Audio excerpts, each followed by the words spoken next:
6 o'clock.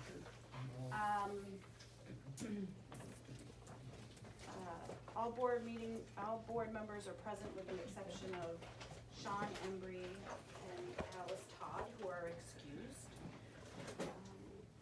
First up is review and approval of the June 27th public meeting minutes. Edits?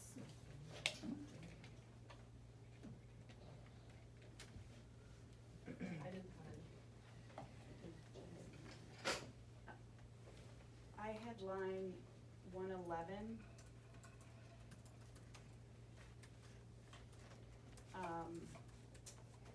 We had noted, or Michael had said that it would take at least a year or a year. Said, this says, the Superintendent Tercey explained what is involved in such a change, and said it would take a year. And he recommended it would take a year. So you want to be specific, you want it to Well, I would, reflect because I the think, specific? so in this case, I just, because it was something that came up, the timeframes were discussed quite a bit. He explained what was involved and said it would take it at least a year, at least. Okay, all right, so, such a change, he indicated it would take at least a year. Mhm. Would that be-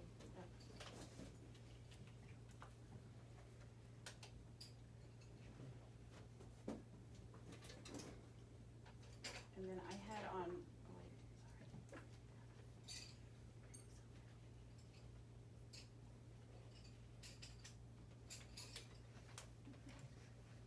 And then on line 117, where it says Michelle Lewis stated it was competency-based grading and reporting discussion. Because that was one thing we did clarify at the last meeting. So just remove education and put in competency-based grading and reporting? Nice job capturing the discussion. That was a lot. Yeah, it was, Any other edits?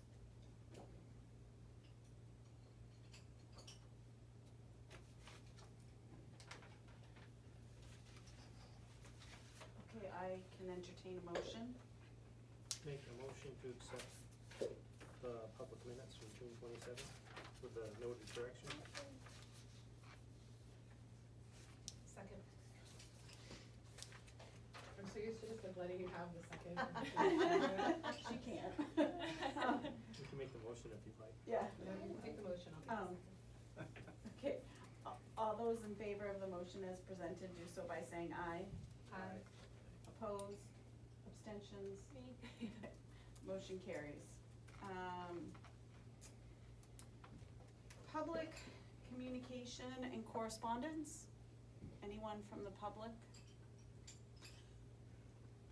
Okay. Seeing none.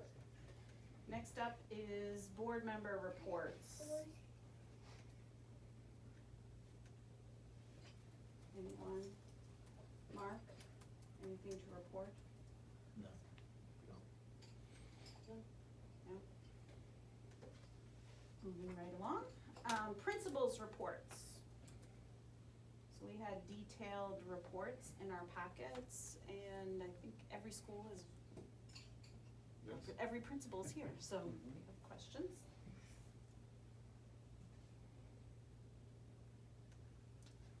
We'll start with BES, because that's the first one in our packet.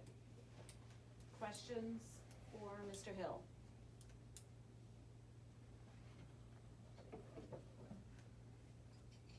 So I have a question. So you indicate that we need more time for professional development in the calendar. How much more time is? I don't know. I don't know that I have an answer to that right now. But if I think about the list of things that we need to train on, we just don't have enough time on the calendar right now to do that. So we're not training on some things. We're doing what we, basically prioritizing and doing what we need to do most. So would you be looking at more professional development days in the, either before or after the school year, or more professional development days or time within the calendar year? I don't think professional development days at the end of the calendar, at the end of the school calendar are very effective. So there are options that we could look at, and I don't know that I wanna give my opinion because there are many schools involved and with different needs. But I just think we need to look at options and, you know, I'm a big believer in helping our staff excel. They all wanna excel. And so inspiring them to excel and providing them with the tools they need and the knowledge they need to excel is important. So I just would like us to think hard about that. Just to clarify, Debbie or Michael, it's contractually, it would be a contractual issue, or Yes, no? Yeah. you'd have to open up the contract and Right. renegotiate professional development days. Okay. Other questions for Mr. Hill?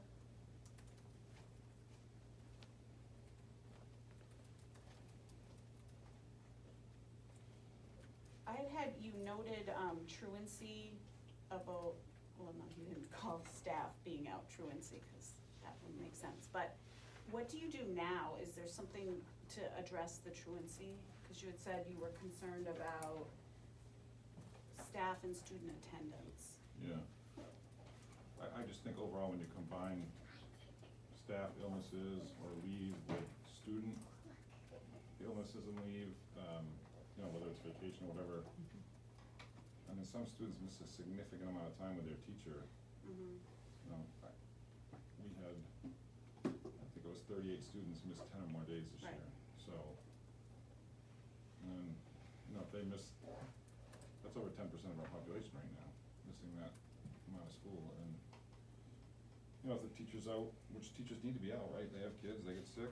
And then maybe those kids are missing, you know, 40 days with their teacher or something. So it's, I don't know what the answer is, but, and there's not a lot of teeth behind any policy or law at the elementary level, cause you're not gonna penalize a 7-year-old for not coming to school, right? It's not their fault.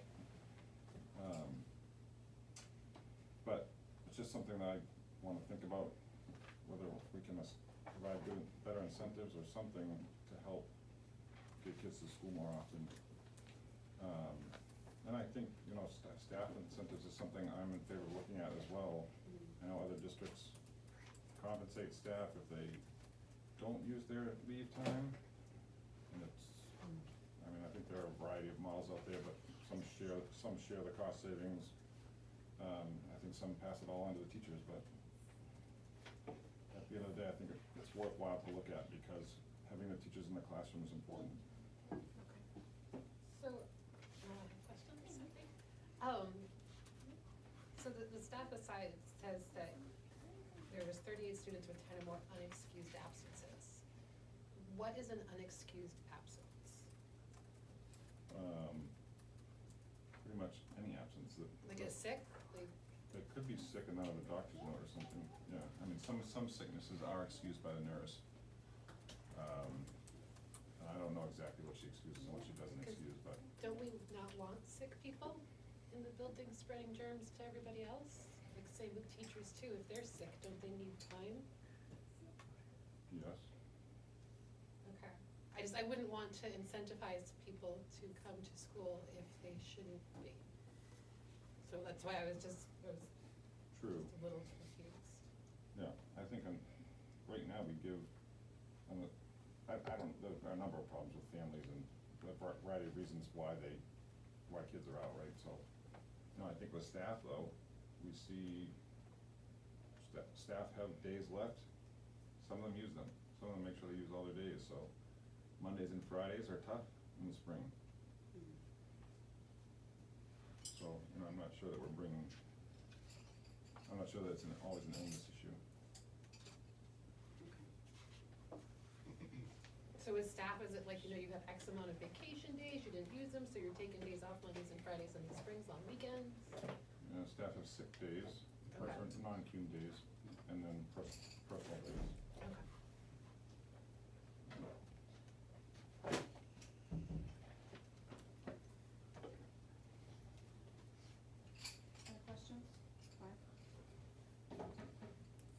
you probably don't know the answer, is there, if days are being used,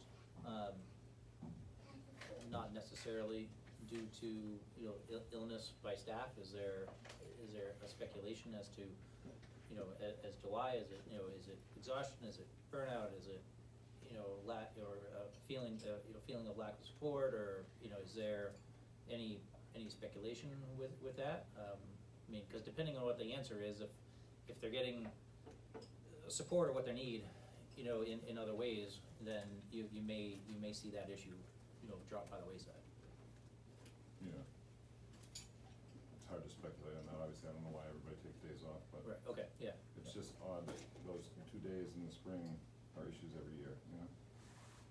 When the weather gets warmer, it's nicer out. Yeah.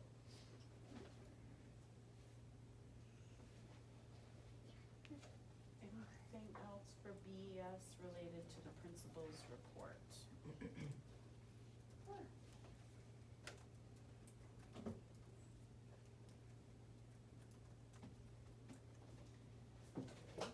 Seeing none, next up is CES report.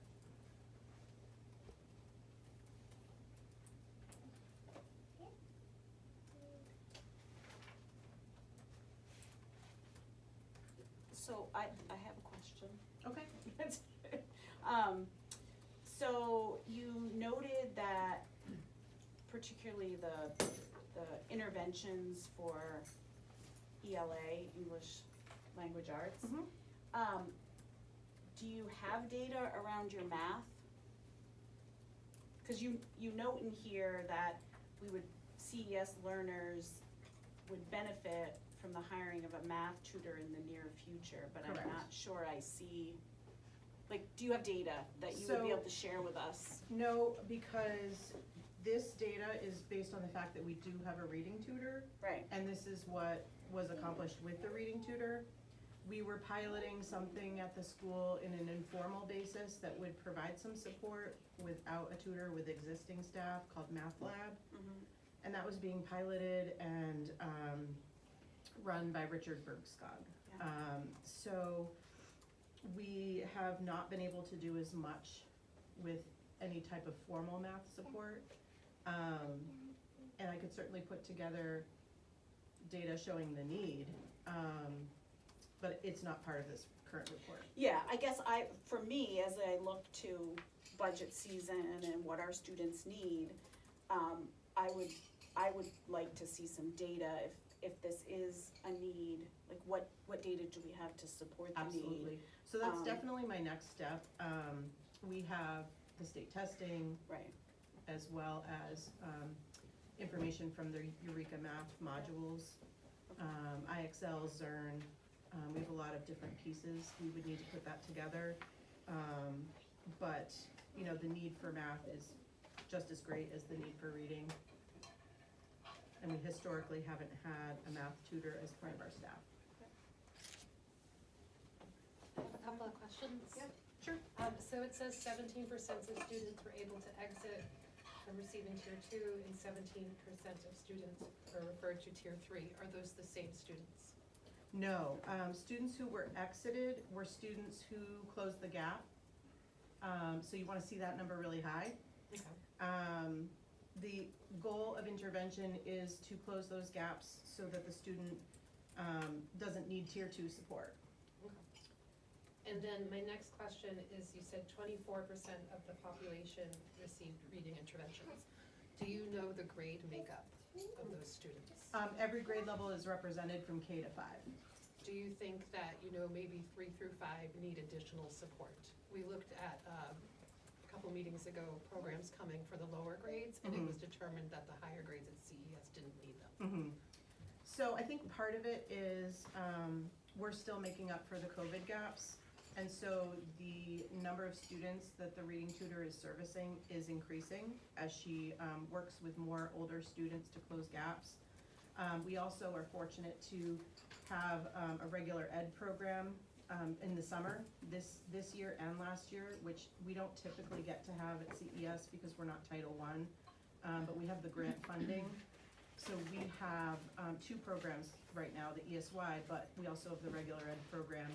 and it's serving to also close gaps. Thank you. So when you, just to clarify, when you say tier 3, in this district, tier 3 equals special education? I just wanna make sure I'm understanding terms.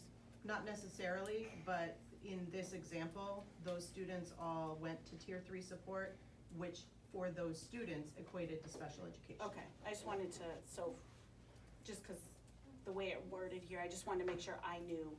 So it doesn't, you can have tier 3 support without being identified. Yes, because a student could be on a personal learning plan, for example, and receive OT or speech services and not be identified as a special education student.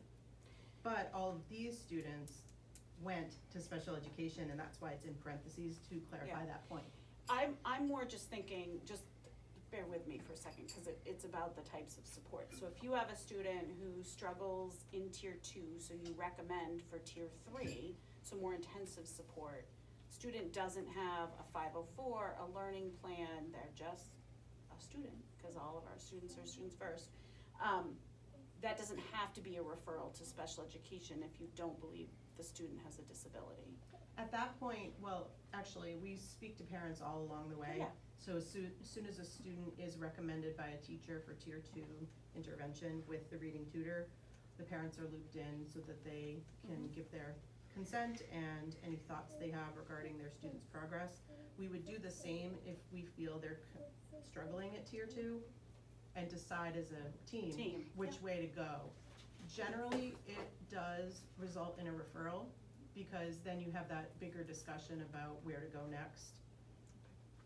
And with these children, it ended up that they were not only referred, but many identified. Okay. And then do we have promise my last question related to this, do Okay. you have the progress monitoring tools and things that you need related to Yes. tier 2 and tier 3? We've been really fortunate to be developing those over time. A couple of years ago, when Elizabeth Meehan was employed by the district, she brought some great resources that we used. I brought some great ideas from BES, from Terry Selig, and Kathy Raymond has been a fantastic resource. So we've definitely been able to get the materials we need. It's mostly time and staff, just like everyone, that becomes the challenge. The reading tutor that we have is fantastic, Tracy Collins. She utilizes her time beautifully and really puts a lot of thought into her schedule and how to make things fit best for students so that they're getting what they need. They're grouped with students who they'll work well with. She doesn't want anybody whose needs are too different in a group, because she wants to maximize what they can get from that learning experience. And then she collaborates really closely with the teachers on the time slot that's picked, what the goals are, and what they're working on. So it's a really great system at our school. I'm just seeing that the needs are growing. Yeah. Other questions? Just one more. Do you have any of your teachers signed up for letters as well? I just was curious if our elementaries would be similar. So Tracy Collins is taking it, she's the reading tutor, and Richard Bergskog was enrolled, and we're working on getting Megan Shoemaker enrolled instead. She's also doing LIPS training, so we definitely have some pieces moving forward. Silas and I would like to talk to primary teachers about getting involved as well. I think we're well positioned to look at that for this year. And the next cohort starts in September, correct, for letters? I'd have to confirm with Kathy, she's the one who's been kind of giving me the details. Okay, because it's 2 years, so I believe it starts in September, so, I think there's another one after that. So it might be just something to think about sooner rather than later to the primary teachers, because it's a great opportunity. Absolutely. Other questions for seniors? So you kind of identified some of the, some of the issues that you're seeing as COVID deficits. Partially. Right. Is that COVID deficits walking in through the door, or is it in addition to what kind of exists, in that 2021 range? Or are you not seeing as many deficits walking in through the door, or not sure? When you say walking through the door, do you Coming- mean coming new into K. students? Coming, entering it into kindergarten. Thank you for clarifying. Coming into kindergarten, we are definitely seeing students who have, less and less of them having preschool experience because parents opted to keep them at home during COVID. And so it impacts their ability to socialize and share and attend to a lesson. We, like the other schools, have students, more and more students entering who've had a trauma background or for whom Canterbury is their second or third school. It's not all kids who've always grown up there anymore. And so it just comes with some unique challenges for those kids. I think the older students are the ones that we're seeing those academic gaps because of the COVID gaps. It's a challenge that they were only in person a couple of days a week, and we're trying to kind of recapture their skills and get them caught up to speed.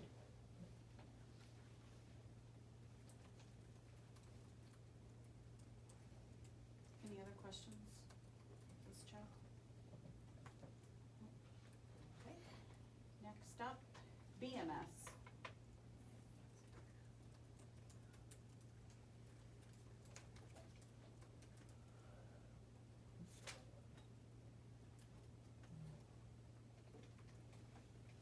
I was curious,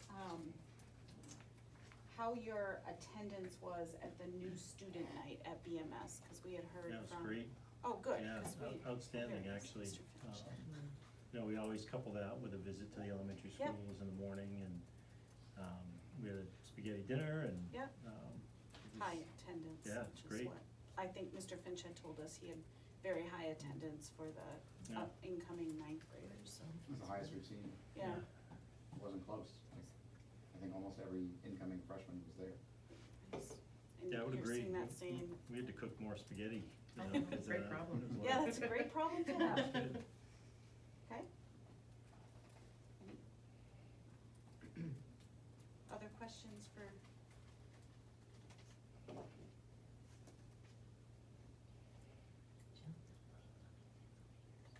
Incoming either fifth or sixth graders, depending Yeah. on.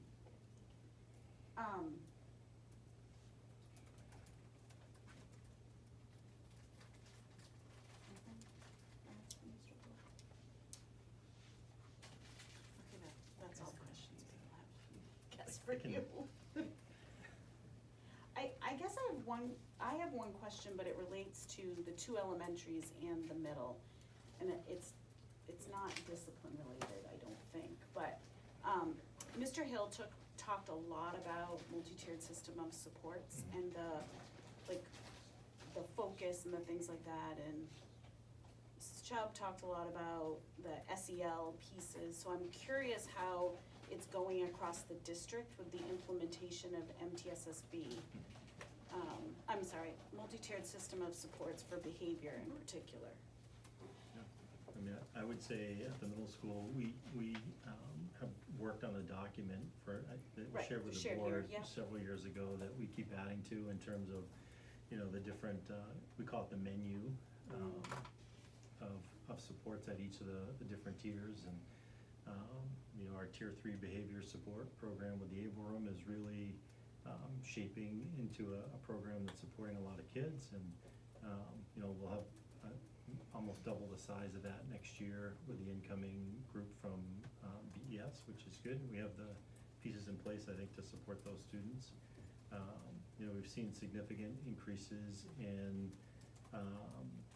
you talk a little bit about the academic piece and the growth and things. We've seen significant increase in student growth through some of our progress monitoring tools, through specifically IXL and STAR and things like that, where students are coming in either significantly below or below grade level, and really trying to work with those skills to get them up to at or above grade level. So we've seen a really nice bump if you dig into the numbers of a lot of the academic interventions. The SEL piece of it, we worked with the One Trusted Adult curriculum this year, where students were using Ripple journals in advisory, grades 5 through 8, which we felt was good. You know, some of the older students didn't particularly care for it because they had to talk about their feelings, but it prompted good conversations with adults in the building and staff and things like that, so we're happy with that. In the alignment between the schools, which I guess would also include the high school, so if we look at both for academics and behavior, are you doing vertical alignment when you comes to not just the behavior or promotion, but also related to the academic gaps? I think it depends on like what kind of category you're looking at or even what level of behavior. Like the middle school and the high school has a consistent student assistance program coordinator, Melissa Allen, you know, working with both of us. So that's really invaluable to students who are making that transition, who have already had those experiences. But you're also talking very different, you know, developmental levels too. Correct. So the types of interventions, and I think a lot at the high school, you do a lot of individualized work with, you know, some of those upper tier students. One of the biggest things that we added this year, obviously, was having an SRO. I think that's been really big for us. Not only having the position, but having the person that we have in the position, because I think Steve is really valuable. But so it's vertical. We have conversations, and I think there's some shared staff. But you know, you also the types of supports that an elementary school student is going to get is probably going to be pretty different than what they're going to get at the high school level. I would say that there's a lot of collaboration between middle and high school, specifically around behavior pieces, around truancy. We meet monthly with our juvenile parole officers. You know, we have a checklist for truancy to kind of answer your question from earlier about, you know, what do we do about students that are truant. You know, so we have our own policies internally, but when it gets to a point where, you know, it's exceeding what we ask for, you know, we pull in our community resources. We have several students that either participate in community support, juvenile parole officers. You know, we use the court system when we have to. You know, things like that too is really helpful. We also have some shared consequences with some significant behavior pieces. We both tap into restorative justice pieces, you know, specifically around, you know, vaping, alcohol, things like that. So we've used those community resources that are pretty consistent between at least the middle and the high school. What about the academic pieces too, if we're seeing, sorry, supposed to be facilitating now, but here I am. But the academic, if we're seeing gaps in learning, the 5th grade or the 4th graders are gonna go up to the middle school, depending on when they go, and then the middle school is gonna go up to the high school. Like, how are you working on that as well? Transition-wise? Yeah, so if you have, I'll just say in Canterbury, if you have a 5th grade student who has a learning gap and they're moving on to 6th grade, how are we ensuring that in 6th grade, I mean, because if they didn't know the 5th grade material, similar I can speak to to high that. school. So if we have a 5th grader who's receiving intervention support, we make sure to include the data from their interventions in their CUME file. So all the kiddos who are going up to 6th, who had intervention with Mrs. Collins, that data's in there. And then the counselors connect with one another to discuss the students transitioning up. And the elementary counselors help with the placement of the students in their homerooms and things like that. So a lot of good conversations are happening, and those can happen at any time, but they formally happen in June as we're getting kids ready to transition. I would also say we made some good decisions in our data team this year to create some consistency amongst like benchmarking and assessments that we use district-wide, because that was inconsistent. Right. So just having conversations between schools was sometimes challenging because we would have different data points. So I'm looking forward to that as we move forward with using some more consistent data. And I can also say there's some elementary kids that are attending our summer school this year here, so you know, it's been a big help too, so.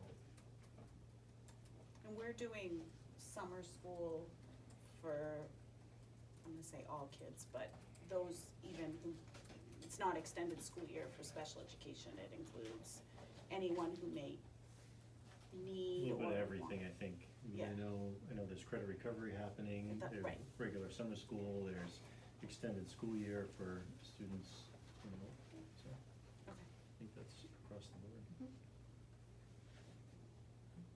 You're hitting it out of the park. Okay, any other, that was BMS, but it related, I it needed to related. talk more, I guess. Right, I was like, well, I let's- always do, right? let's ask it now. Okay, Mr. Finch. Questions for Mr. Finch? I have some questions for Mr. Finch. All righty. So in theme setting for moving forward, I Yep. loved the engagement, being present, and raising the bar. Yep. Can you provide some examples of things that you guys did throughout the year? in Yeah, these some of our policy and consistent,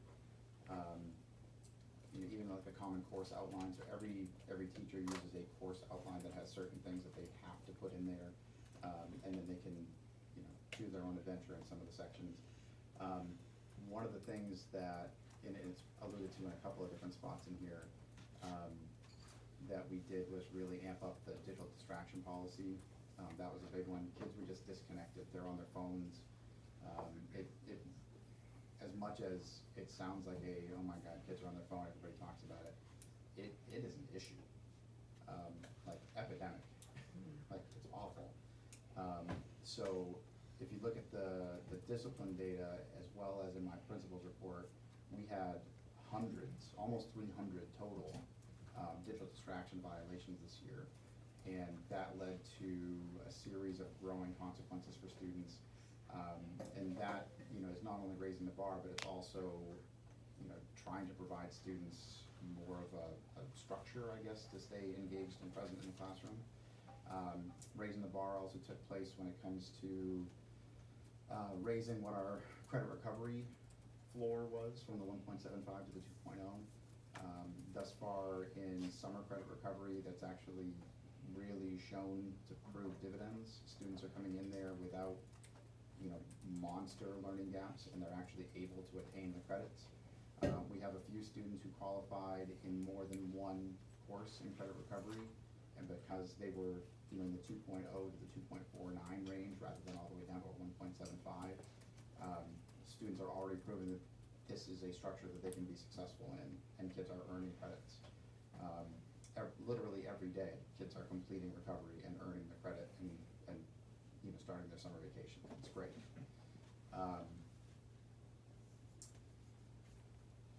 Geez, I mean, it's in everything that we do. You know, the teachers were working on creating additional opportunities for students to apply information in their classroom, you know, assessments, not just repeat information. We talked a lot about authentic assessment opportunities, and that's the application of the skills and standards in real-world settings. And those are some of the more, you know, complex manners that a standard can be applied. So students did that. Final assessments were brought back. I mean, it changed the entire landscape of the final weeks of each of the semesters. So, you know, literally in the past 3 years, we would have students who would tell us as they were walking around the hallways, and it was true, they were essentially done. 2 weeks, maybe more than that, in a class, because they had already demonstrated that they, you know, were proficient, they had done everything that the teacher was gonna ask them to do, and there was some reteaching and relearning and stuff like that happening to the end. Now students are literally learning to the end of each of their classes.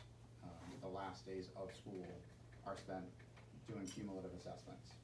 And we had some students, and I'm not gonna name them, but I can think of some right off my head, that because the reason that they passed the class is that they had that one last big cumulative opportunity, and everything came together, and they were able to demonstrate to the teacher that they were ready to move on to the next level of that subject. So it, you know, it was behavioral, it was academic, it was structural, so it was in a variety of ways. So the numbers that you're talking about for the digital distractions, is is that the numbers that came to the office, or is that the numbers that also which are, which the teacher was handling in classroom? Well, in theory, the process was that it came to the office. So the policy was not, X number of warnings within the classroom. The warning came at the beginning of the school year when we had class meetings and said, we're done. Like, this has been an issue, people have put earbuds in, they're using their phones and all that. So you're on notice that if you have it out, you should not have it out, the teacher is gonna say, send it down. Now, the first couple of instances where a student did that within a semester, we broke it up in semester 1 versus semester 2. The first 2 instances where a student was sent down with their digital device, whether it was a cell phone or earbuds or whatever, the punishment was they lost it for the day, they got it at the end of the day as they were walking out. The third, 4th, and 5th, parents had to come and pick it up. So it started to grow. And honestly, some of the phone calls to parents were, are you serious? You're gonna make, like, he needs it. He's gonna go to work, he's gonna do this, he's gonna do that, I can't make it. It's like, well, then I'm gonna have to ask you to designate someone to come and pick it up on his behalf, because we are not going to return it to your student at the end of the day. It was not the first time that he's heard this. He knew where he was along kind of that checklist and such. So it grew, and as you can see in the breakdown, I think it's 188 offenses in the first semester and 104 in the second semester. That's a big difference. A lot of those offenses were kind of what I expected. The first couple of days, kids were on warning, and then they started to test it and saw numbers come up, and some days we were getting 7, 8, 9 devices down, and then it kind of leveled off, and it did this, and did this, and did this. But second semester, we didn't have any days that I remember that were just a flood. They adjusted and they learned. I do think, honestly, part of that 104 is, to some degree, people were a little bit more lax toward the end of the year. That was gonna be a follow-up question, is, do you have teacher buy-in, or teacher participation? At the end of which is, semester 1, we did a little survey basically with the teachers and kind of did a, let's score some of the changes that we've made. Because we even made adjustments to the schedule this year. We removed break, and I guess, Randy, that's another thing that we did this year, is we made an adjustment to our daily schedule. Previously, we had a short 10-minute break between blocks 1 and 2, but during last summer's faculty council retreat, it was proposed that we make a change to that. The reason for that was students were coming in to block 1, then they had a break. Then they did block 2, then they had TLT. Then they went to block 3, during which there was lunch. Then they went to block 4, and then they were done for the day. So there was literally no 2 blocks during the day that were just, I'm focusing on academics. And at the very beginning of the year, I heard griping and groaning and things like that from the students. And then by the second semester, nobody even remembered that we had ever had break. It just stopped. So I think that the schedule change was very well received by faculty and staff. The digital distraction policy, I think there may have been literally one or two people who gave it kind of a 3 out of 4, and everybody else was, this is a 4, absolutely, this is the way we should have been doing this all along. One more question on the digital distraction. Sure. When you get to a point where a parent has to come in to pick up their phone and they're upset and they think it's ridiculous, do they have to do it again? Like, is that like the part that works? Like, does that parent then? We had a few students who got to that point and it was repeated. That was rare. We definitely had some parents who would get frustrated on the phone with me, and then that student wasn't bringing their phone to school for a while.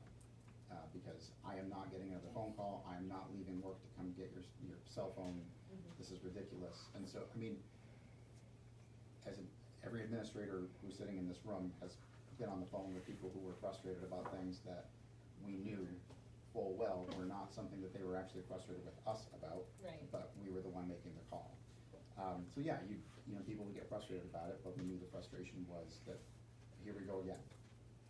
My student can't keep the phone out of their hands during class time, and they know this is the rule. But, so yes, there were some instances that got into the 5, 6, 7, in a semester type of violations. And when it got to that level, we were also doing week-long phone suspensions, where a student would come to school, and the first thing they were to do was come into the main office and drop their phone off, just like their phone had an out-of-school suspension for 5 days, or an in-school suspension, I guess, is it sat on the desk behind Miss Conway for a week. And when you, it's like cutting off a limb for some of the kids. Yeah.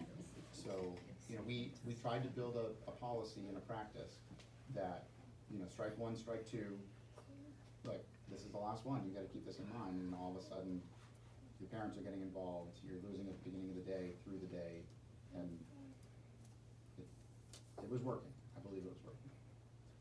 It was one of my favorite emails that I got this year. A parent got her daughter's first semester report card, and then emailed Mr. Hayward and I, and thanked us for the digital distraction policy. And this was a parent who I think at the beginning of the year was not a fan of such changes, but said in the email, in the past, every single teacher in the comments on my kid's report card said, distracted, on the phone, wasn't paying attention, and she said, my daughter's grades all went up. There was not a single comment about being distracted. She was involved in significantly less drama this year, and that is one of the, you can't put a number to that, but when we are investigating, you know, drama at the least, or if you've got a bullying or harassment allegation or something like that, within the second conversation, somehow social media is gonna come up. So it also cut off that in-building access to that. So you led me right to my final question. I mean, so would you You're welcome. consider to be the electronic distractions basically the number one thing negatively impacting education at the moment? I would say that has a negative impact on education. I don't know what else you want to, you know, put in a list and have me rank, but I would say that, yes, I would say, you know, students and social media use and the impacts of that have not been kind to a lot of kids. Any other questions? Okay. Moving on to year-end discipline reports. Let's go. Who's first? CES.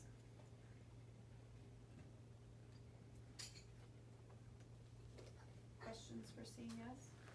I just have a wow that one student was 2/3 of your discipline referrals, or close to it anyway. One student, yes. He was identified and began receiving tier 3 support, but that doesn't happen until you've exhausted all of the tier 2 support and so on. And he did end up receiving a one-to-one assistant, behavioral assistant, which made a big difference. But in the meantime, until all those things were in place, he was struggling.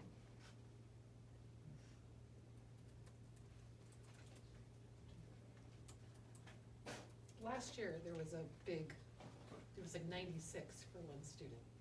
That was a student that ended up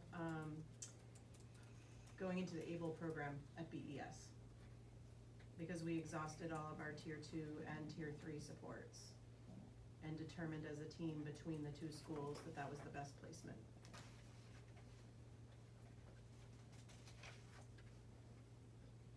And I know I probably asked this last year and I'm gonna ask it again. Can you provide some examples of minor defiance? At elementary level, it's often a refusal to leave the playground for up to an hour when recess has ended, requiring an administrator to come out and supervise until they're willing to come inside and do what they're supposed to do. It could be work refusal. It could be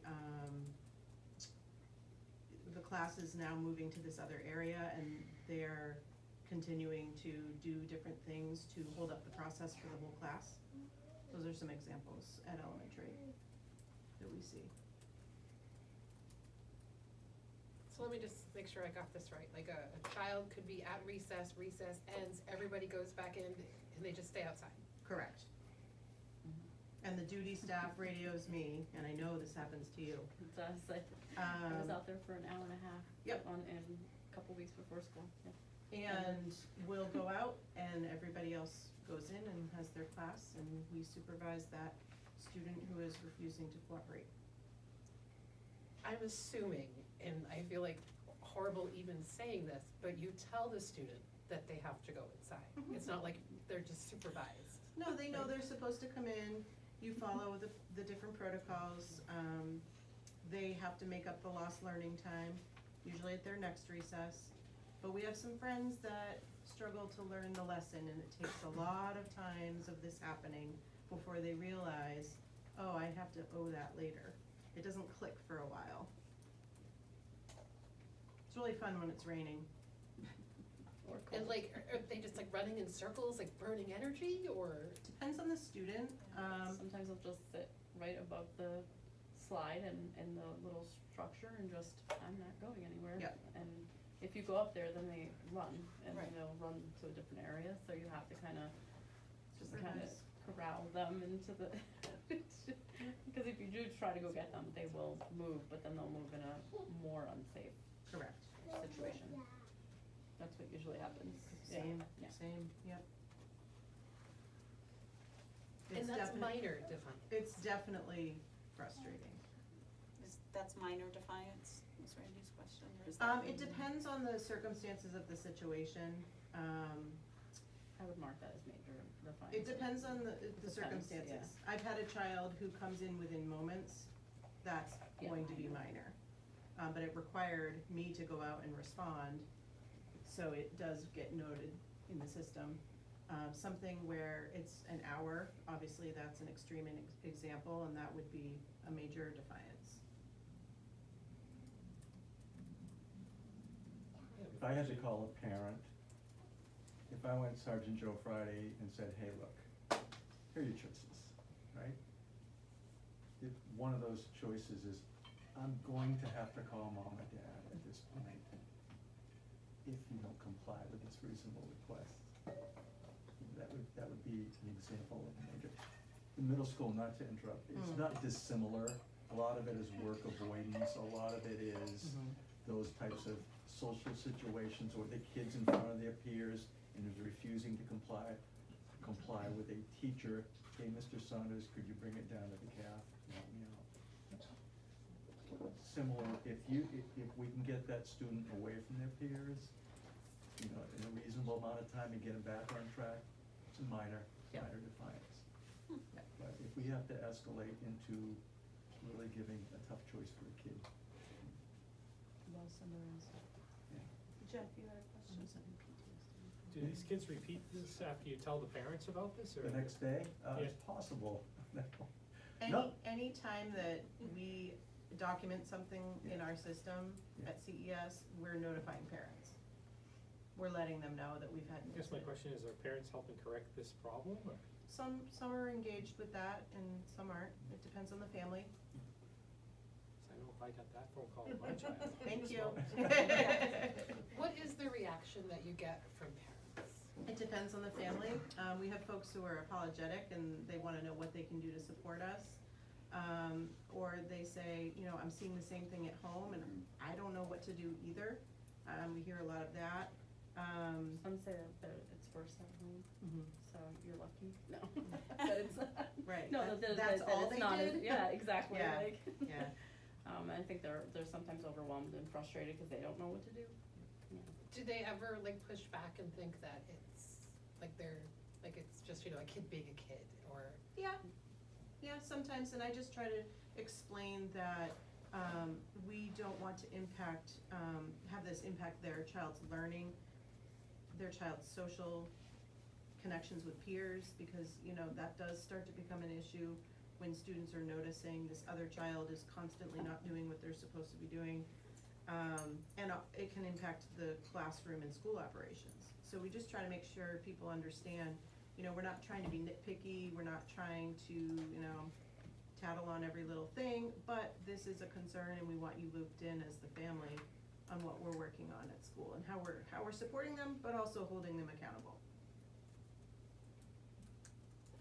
So it looks like your numbers are increasing fairly significantly? Is it, I think Is if it you manageable? took out that student, one? it would show that we have an increase, but obviously not as significant of an increase. We also do have a higher enrollment than last year, and our numbers at K, we had 27 kindergarten students this year. That was our biggest grade level, and they have the highest number of incidents. So I wouldn't be as concerned, if we didn't have that one student example. But I do feel like we worked hard as an SST and at-risk team to get the right supports in place for him. But overall, you consider it to be manageable? I'd love to have an assistant principal, but that's just a pipe dream. It becomes a lot of people with lots of hats at CES. We're small and we have the same number of teams as all the other schools. So you have folks who are on multiple teams trying to provide the same types of and levels of support as the other schools. So we definitely feel stretched, but I have a really committed team that is incredible and cares about kids and will put in the time and energy, so we are managing. I have one more question for you. Sure. So you indicate the consultation with the OT and use of the OT room is utilized to help students access tools to self-regulate as needed.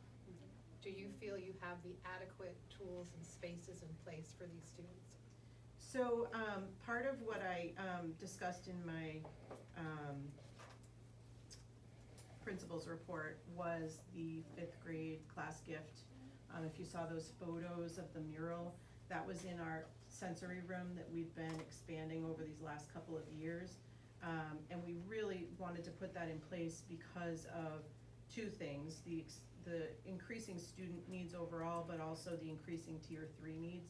Those are the students who access those spaces most. The hardest part is not necessarily space or tools, but staffing, because often those students need a one-on-one individual who can take them for a break, and if they don't have a one-to-one aide, there isn't always someone who can do that. So, staffing, like I said, we wear a lot of hats, and so we're stretched to cover all those needs sometimes. And if the OT room is being utilized? We have the sensory room as another option, Okay. yep. And people are really creative, they can do things outside and in the gym, so. Any other questions? Okay, Thank you. thank you. It's BES next, right?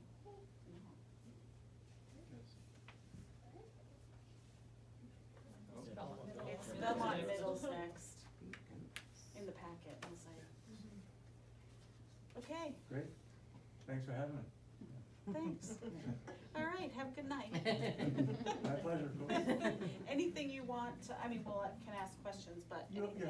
have the report, I won't We do. read it to you. But just really kudos to all the people I traditionally mention at the beginning of each Yeah. year. I concur with the rest of the administrators, our school resource officer. The only thing I would say is we need more of him or that person, like all of us. We need, that person, we need, full-time would be awesome if you could manage that. Our school social worker, Melissa Allen, if we could have those people full-time in our building, that would be great. You know what I mean? We understand. But just that team and some of our consultants that we have in our building are fantastic from Constellations and Bill White. So they're really great to work with and they're data-driven and they've really made an impact in our school. I would say with regard to the data, I added a little piece at the beginning just to run down a couple of unwanted behaviors like truancy, skip classes, and location out of bounds. And just when I followed up with some of the numbers, I thought they were remarkable in the sense how far they came down. I mean, even this year's numbers, when I had to do it twice, I said, oh my gosh, I thought it was more than last year if I had the way it felt. I ran the numbers, I said it's half of last year, so that was the good news, I said, is it me or what? Come on. But, just some of the remarkable with the, 2022, 2023, like, some of those behaviors that I think like physical aggression, I thought that was high this year. Even though there were 94 last year, it's 68 this year. It's still a lot, and so, I thought that it just felt high. As Mr. Finch alluded to with the technology piece, we have a strike 1, 2, 3 rule in our school, so we don't go strike 1, 2, we just go right to 3, and this is a policy that's been in place in the middle school for a long time now. So it just has worked for us. We tell kids, phones turned off in your locker, period. You can't even have them on you. Earbuds, same things. So for middle schoolers, I think it works. They feel or they felt until the recent policy change at the high school. I can't wait to get to the high school. Sorry, but it just when we confiscate a cell phone, it comes to the office, and I call the parent and say, I'm really sorry that we don't give them back. I think one funny story about that, at 5th grader, we really struggled with this. Like, just had a 5th grader, right? He's 10 or 11. And by the last 3 weeks of school, I called the parent again, hey, really, Tim, do me a favor, just keep it till the end of the year. And I did, and it really reduced his kid's distraction, so. It's something that, middle schoolers are all over social media, and that can be an issue for us as well. A lot of the drama has some social media component to it. And, as we spoke to earlier, with some of the defiance pieces, it's similar to the elementary level, it's not that dissimilar. I don't think we have, very many kids that would, sit on the playground for an hour, but we get a lot of it's peer pressure, social stuff. Teacher asks them to do something or have a student complete work. It's not happening, so we ask to help support them with that. But yeah, numbers were down quite a bit this year. Questions? I have questions. Yeah. So and this actually, it's gonna be a dual middle Yeah. school, high school question. You noted that a significant decrease in problem behavior was because of last year's 8th grade. Yep. So I said, ooh, I bet this year's high school is gonna have big problems, and they didn't. Well, we had some kids move in and move out, and we had a couple of real heavy hitters in 8th grade last year, whom I don't think are in the district anymore. Okay. And we had a run this year, interestingly enough, to that point where some kids who struggled with attendance and or behavior, we had a run of parents just saying, okay, we're gonna homeschool. So. We saw that too. I also think that we are another year removed from kids not being on campus and not being here consistently. And every human being had to get used to working in an environment with other people again. And kids in particular, that was a big transition back. Agreed with that. We've seen an increase of that over the past few years, where if a student is struggling with attendance or discipline in the school, we'll get a notification that they're gonna be homeschooled. How many kids? Are we talking like a dozen or really? No, I wouldn't say that, I wouldn't say it's a majority of our notifications for homeschool, but it tends to be those students that would, be struggling more significantly with either attendance, but more importantly, discipline, particularly if they were part of a progressive discipline process and they're reaching to a max where, it could impact, their attendance in school, whether that's out of school suspension or potentially come to the school board, they'll get a notification that they're gonna be homeschooled. And then, just as you mentioned, Mark, we see that some of them do come back after a short period of time. Right. Because the parents realize that this wasn't a great idea, so. And then their gaps increase because they were. Correct. Right. You have another question? I do have a couple questions. Okay. You indicated that you could use more time from the SRO. About how much time does the SRO currently spend at the middle school? AP? I would say he spends more time at the high school. It's hard to put a number on it because, he started well into the school year. We've spent a lot of time with Steve in court as well too, supporting both middle and high school students.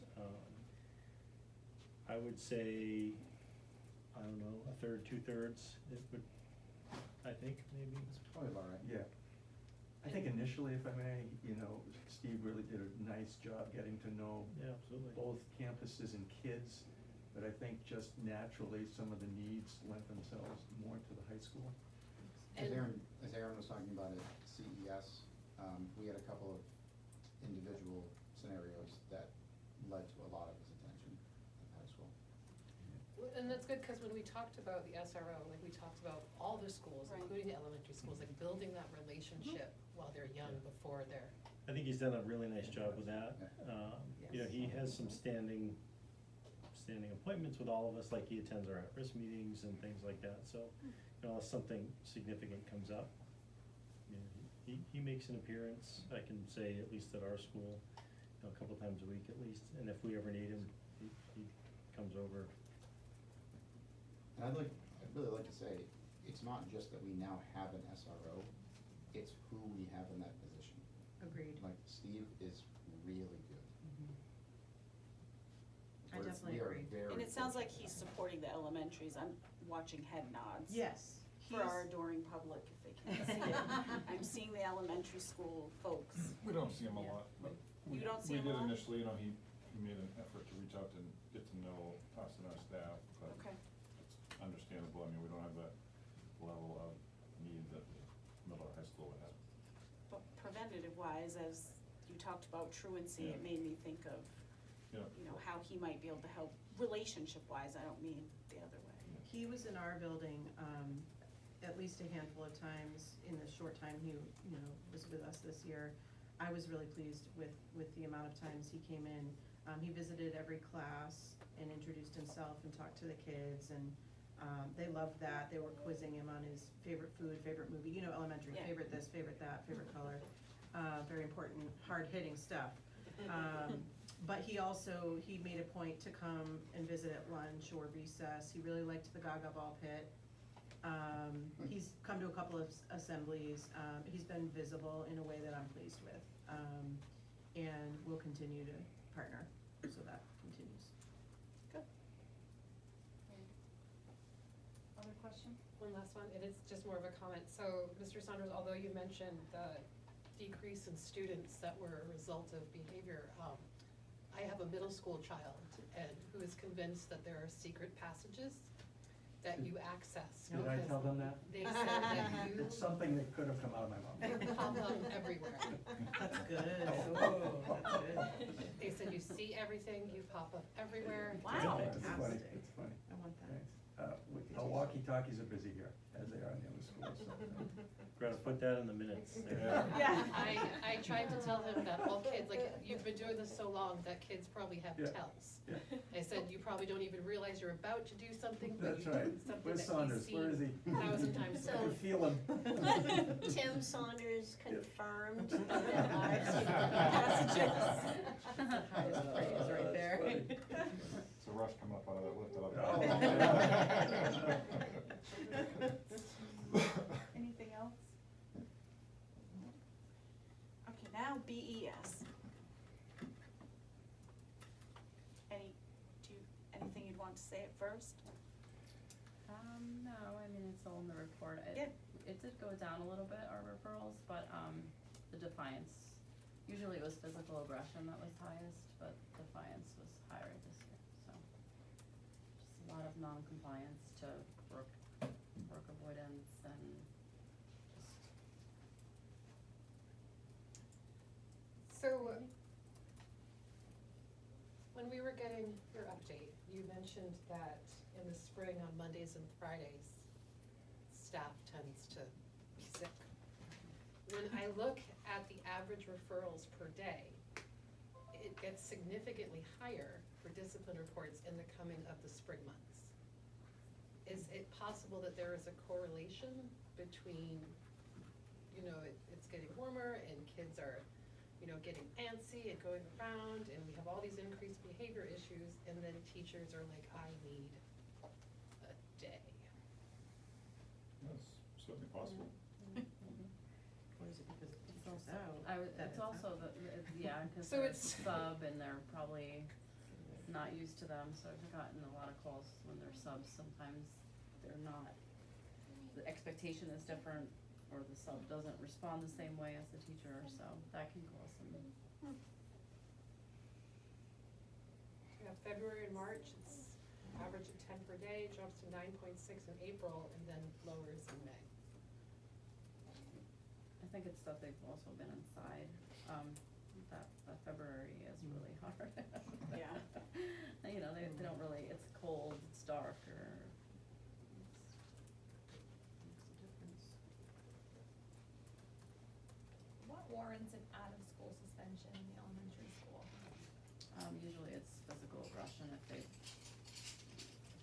very, very aggressive.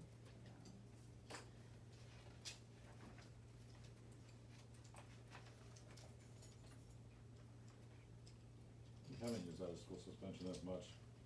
Since I've been the principal, we've tried to come to in-school suspensions more, because out-of-school suspension can be like a reward for a kid who goes home and doesn't have supervision or hangs out with grandma or grandpa, and they don't see them very often, so it's fun, becomes fun. But there are times when the physical aggression is so significant towards a staff member, or, you know, if we have a physical aggression towards a student, another student that's significant, that also potentially cause a out-of-school suspension. Will we develop a plan for providing a safe environment when that student comes back?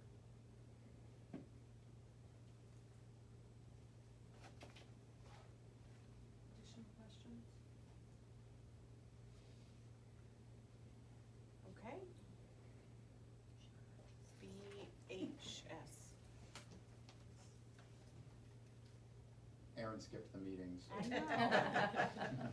Not this Aaron. Yeah. I want that in the minutes. You want a video of mine? So, there's a detailed report. We talked already about a lot of the technology, but further questions, what do we have?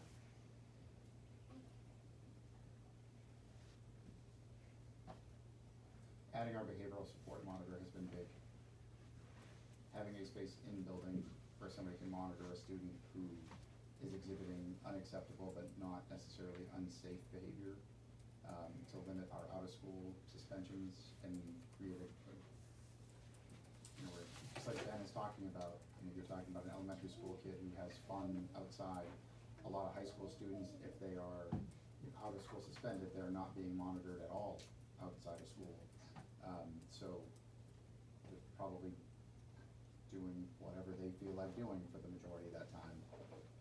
So, you know, we follow policy and we use our out-of-school suspensions along those lines, and if it's again, the safety behavior or something like that, you know, it most often leads to out-of-school suspension, but having an in-school suspension environment has been really big. I was surprised that the in-school suspension though was so low. I don't know that I'm asking a question there, it just surprised me. I had Yep. expected, given last year we brought in Yep. in-school suspension, I don't know, when do we do that, halfway through the year? Ish, yeah. No, it was halfway, Yeah, so it was right before Christmas break. yeah. I So, think, one of the other, well, you also don't want a kid in in-school suspension. So Jamie also does a good job of also being very visible in the building. She walks hallways, she's one of our bathroom checkers consistently. You know, we're gonna have a female administrator in the building next year, but we haven't had one for the previous 4. So honestly, Jamie has helped us with that too, checking, you know, ladies' bathrooms when Yeah. Aaron and I were able to check the boys' facilities and monitor that way. So some of it wasn't necessarily like officially assigned to in-school suspension, but she most definitely that position definitely positively impacts our ability to keep the building safe and running. oh, I wasn't, sorry, I was more commenting of it because, not that I want kids in in-school suspension, but I was surprised we still have a 1 to, like, a third. Yep. It's only a third. Yep. of the out of school, so I would, by offering that option, so I would, But the out-of-schools decreased significantly from correct, last year. correct. But if you can avoid major behaviors, it's a win. So our numbers were down. The raw data was up, obviously, but you see a huge number of that is digital distraction policy violations, so. I guess I'm saying, let me say, I wonder, I'm hoping we can get more, have switch so that we're using more in school than out of school, if Yeah. possible. That, I guess, is what I'm trying to say, because I do think it's a reward for a lot of or not a reward, but Yeah. it's more of a like, okay. So that's all I was saying is, Yeah, I agree too. It's just, the difficult thing is the behaviors are gonna dictate it, agreed, yeah. agreed. So you had said the ninth and tenth grade were the most Yeah, the numbers were higher than. challenging. Yeah. So that kind of leads into, I think, Michelle, what you were talking about with the challenging last year being eighth grade, transitioning to ninth. Yeah. Is, I mean, The highest numbers were not our ninth grade, they remained our 10th grade. okay, Choose not to go into much detail on it. You know, the numbers are what they are in terms of just the data. It's pretty consistent regardless of what high school you're looking at, that a student is 17 years old, 18 years old by junior year, senior year, the conversations you're having with that kid and the focus that kid has at that point on where they're going and what they need to do to complete their high school program and move to the next level. Freshman year and sophomore year, they're still trying to figure out the fact that those things are important sometimes. So it's not uncommon from any other high school principal that I've ever spoken to that as you go up, the fewer behaviors you see. Other questions? Okay, thank you. Okay, any other questions for the principals related to their reports or year-end discipline? Because we're gonna switch to strategic direction here, so. Okay. So strategic direction, I can start the conversation and hand it over to Michael, but, as we've talked about, we need to start to relook at our strategic direction. It expired in 2022. Expired at the end of this year. But it expired in January of '22, because it was noted as a 5-year plan that went to the end of '22. Okay, So basically it expired in All right. January 1st. so we need to 23. talk about organizing, it's one of the things that the board, we charge the superintendent with, moving forward with this process. So we put this on the agenda to start to have a conversation about. So Michael, can you share, refresh some of us and let others of us know, like, what was the process last time? So I wasn't part of the initial start of the strategic direction process. I came in after the strategic direction had already been established, but I was part of the process to put the action strategies to the strategic direction, which was the whole base of the back end of the strategic direction document. It was originally facilitated by an outside facilitator that came in, and principals can jump in on this as well, that were here as part of that process. They hired, I believe it was B. McGarvey, to come in and help facilitate that work for the strategic direction and work with the board. Am I correct there? I know you were part of that as well, Greta. And so the common thread is that there was an outside facilitator to facilitate the process of developing the strategic direction for the district. And the purpose behind that is that those involved, particularly the administrative team, the superintendent, need to be part of the conversation, and they can't be part of the conversation if they're facilitating the process. That's the purpose of an outside facilitator. So to that note, we should start exploring potential outside facilitators and the cost associated with that. We would have to budget for that. So I think it's gonna come up in the budget development process by all means as to what we need to do. But I can start exploring, potentially outside facilitators to work with us. I also know that I believe it was UNH Survey Center that helped put together the culture survey, but I think that was driven by specific board members. And again, I think if we're looking to try and get a sense of where the district is at this point when it comes to the culture, I think culture survey is a good thing to do. You know, we've generated these conversations around competency-based grading and reporting. I think that's the place to wrap that into, to really see the direction that the entire district would want to go in that.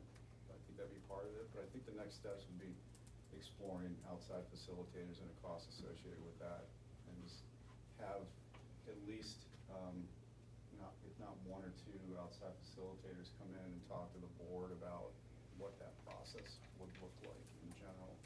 Because it's a board, a board initiative a school board initiative to establish a strategic direction with the support of the administrative team and the entire staff and the school community. I guess the question, I definitely support talking, and exploring an outside facilitator. I guess it's hard to get something related to cost if we don't know what we're asking someone to do. Because to facilitate a strategic direction could involve, I mean, we have to set some parameters around what we are wanting, or we have to put it out there and say, you tell us what you would approach it. I guess we could do it that way. I mean, there's two ways to go about it. I think one of the things we don't want to do is lose sight of all the hard work that went into the one that we had established for 5 years. I mean, there was a lot of work that went into that, but it's a lengthy document that you get lost in, by all means. I think we want to work on simplifying strategic direction with some, potential measurable goals along the way. So I think I could at least broach a subject with a couple outside facilitators and get their ideas as to, they would look at our most recent strategic direction and give us an idea as to what we would need to do next. I also think the School Boards Association is a good resource, because they also get involved with strategic direction planning as well as the process involved. So I think we just start exploring that. I think we're at that point where we should start exploring what we need to do to either completely revamp the one that we had in place or just revise it. But I think that's a conversation we need to have as a board and as a school community. Thoughts? Just for clarity, when we say strategic direction, is there a plan that is generated from the direction that is chosen, or is plan and direction one and the same? It's basically, it develops your future planning, so all it establishes your goals as a district.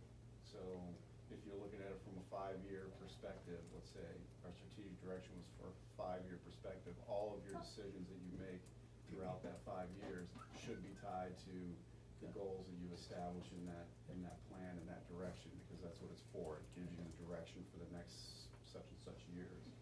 So when you're trying to provide additional resources, budget development, making curriculum decisions, all of that, teaching and learning, all should be tied to that direction that has been developed by the school community. It's really what the school community wants for the next several years and planning for that. Do we have the estimated cost of what it was last time, like ballpark? I don't. I wanna say it was close to $10,000 to $13,000 total. Oh, I thought it was good. Well, and on that note, that was back in 2015. Silas and I sat in a seminar with a group that actually does the work. Their low end to come in was $30,000. Their high end was $90,000. So, which is just unreasonable of a cost, but that's the difference between, there could be a wide range depending on what we're asking of that outside facilitator. And do we know about how long the timeline was? Like from start to usually a start in the fall, mid-fall, and work its way all the way through the end of that school year, so potentially the year. Again, it depends on what we're asking. I feel a revision would take less time compared to a completely redo. And it's still on our website, so, on the front page of the website, it's strategic direct on the right-hand corner. Which is currently Side what we have in shortcuts. place, even though there was an expiration date on it. Mhm. I would think that, maybe a start would be to pull that date off, pull the date off, and pull the action strategy section off the plan, because the beginning part of that direction really encompasses our direction that we've been going for years, which is around personalized teaching and learning. So we're still in that direction at this point, so I think a start would be to, at least we're gonna keep something on the website, that we pull the dates, pull the action strategy section off, and basically keep the overall, content of it. But that's a discussion for the board, not a decision to make at this time. Just think it's a step forward. So do we want Michael to start outreaching to people to get us information? What do we wanna do? Information doesn't hurt. Right. Good, see Good who's starting available, what, Yeah.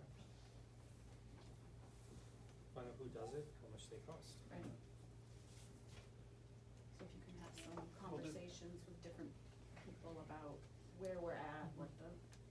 Did you know if they say 90,000, you walk away? Yeah, that was- I can tell that That was a much. non-starter, Jeff. I'm the only one that Walk thought that away. Oh. It's like, oh, That's like 100 behind. Conversation has ended. Yeah. All right, so we'll get that process started. Yeah. Thank you, Michael. Well, thank you. Next up, competency-based grading and reporting. So one of the things, to at least frame the beginning of this discussion, is that we learned last time that the teachers' union, and I see Mr. McNabb back there, he is the president of the teachers' union? Yes, I am. Is that what it's called, the president? Yes. Okay, so he's here, but I know that we received information from the teachers' union right after our last board meeting, which is when we learned that there was a survey that went out. I do know that I did acknowledge that we received that information from Senora and Mr. McNabb, but I know Michael did some outreach, provided us the information he had received. So that was a to-do item. So we have Mr. McNabb to answer questions about it. I have a question. What prompted it? It was the board discussion probably maybe 2 or 3 months ago. A couple of our members came to the meeting or watched the meeting and came up with the idea of looking into where kind of the teachers were at, who were in the union, in terms of what you were talking about within power and competencies. And they created a survey, and it went out, I think, June 13th to 23rd. So I think 4 or 5 questions, a couple open-ended. I think you guys have it, probably. But the point was just to kind of gather information, kind of see where we're at. So has this been something that has been of controversy going backwards, or was it just the fact that we were engaging in conversation about competencies that was the sole prompt for the survey? I think part of it was the influx of new teachers and just kind of getting a different perspective of them coming to the district from other places or just starting and seeing where they were at with that. And also, just that it hadn't really been talked about for a while, with obviously with COVID and things like that. And people have varying opinions.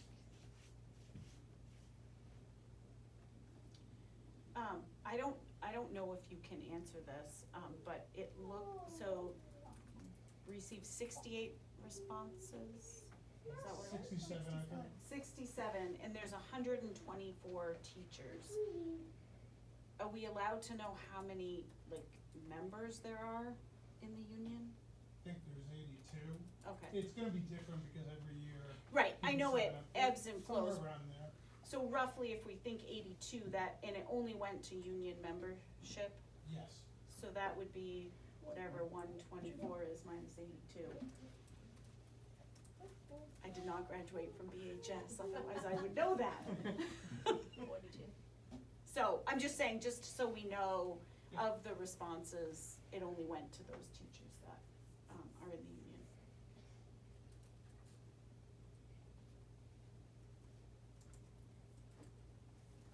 Other questions that we have about the survey itself? I mean, more of just a note, I mean, obviously I haven't been bashful about my concern with the 1, 2, 3, 4, grading. But, coming, just to quote the email, it says, as you can see, most dislike the current systems. We've been discussing this for years and ready to change it. So I guess that just, for me, that just reemphasizes the fact that hopefully we act positively. Yeah, I will say, I'm glad you asked the question, Marco, like what prompted it, because this was the first I had heard as a board member that the teachers weren't happy with the 1 to 4 grading and reporting, or even Empower itself. So that was new to me as a board member. So I don't know if, I don't know if it just wasn't brought to us, if you had heard, to put you on the spot, like, Michael, had you heard that it was an issue at this point? Only with the learning management system, quite honestly, Empower, we've been talking about that for a couple years at our district support team. However, I haven't heard any issues around the grading scale, quite honestly, that was ever brought to the attention that we had to review and revisit it. I'll be right out front. I'm happy to have that additional information because I feel that the summary that was provided by the SREA was biased in one direction, because if you look at all of those results, it doesn't indicate that the majority of the teachers are not pleased, and particularly if you see it with the comments as well. So the 67 represents, I believe it's 53% of our total teaching staff at that point, and then you narrow down those pie charts for the responses, and that becomes even a smaller percentage that's clearly not in favor of what we're doing right now. So it's not the majority, it's not even based on the survey results. You can't come up with that specific, that the majority of teachers are not satisfied with what's going on right now. So I think it's better to look at the data a little bit more closely based on the survey, but I also think the questions are very open-ended. But I was happy to see some of the comments, and I think that there's a variety of opinions about that, and you're gonna get that with a survey. That's one of the issues that we've had with surveys in the past, is that, what do you do when you have like a 50-50 or 60-40% that are in favor or not? A survey's not a vote. It's just a data point to look at when you're looking at what you need to do systematically to address something. I mean, I haven't qualitatively examined all of the comments, but, done a analysis of it, but there were identified issues related to the 1 to 4 that echoed some of what we heard from families and some of the things we've discussed today. So if nothing else, it's a starting point for us to really look at this, because I understand there are some positives in here, but I also saw definitely some themes that we have been hearing and related to grading and reporting. Yeah, I definitely think one of the big takeouts, if you read the comment, is that there needs to be more professional development about grading and reporting in a competency-based environment. There's no doubt about that, and that Empower is cumbersome, particularly for the reporting piece in general. So I think there's a strong need for sort of additional professional development, not only around our learning management system, but around teaching and learning, grading and reporting in a competency-based environment. And you may not know this off the top of your head, but I was curious, are we locked into another year with Empower? I mean, we are because it was in the budget for this coming year, but we don't have a contract with Empower for like 3 years, 5 years, 7 years. I don't believe it's, Silas, we're not a multi-year, year by year, right? It's an annual contract. I just was asking, just so it's not like we are locked into Empower. I found some of the comments like pretty interesting based on recent discussions we had. Yeah. I was surprised to learn that the elementary does an award for us. Right. Yeah. So neither does the high school. So it's interesting that such different ends of the grading, and it's like so hard to. I wouldn't say the high school, I'll just speak from experience. I mean, I realize that, but others might say that students at the high school do receive a 4. They said it was inconsistent.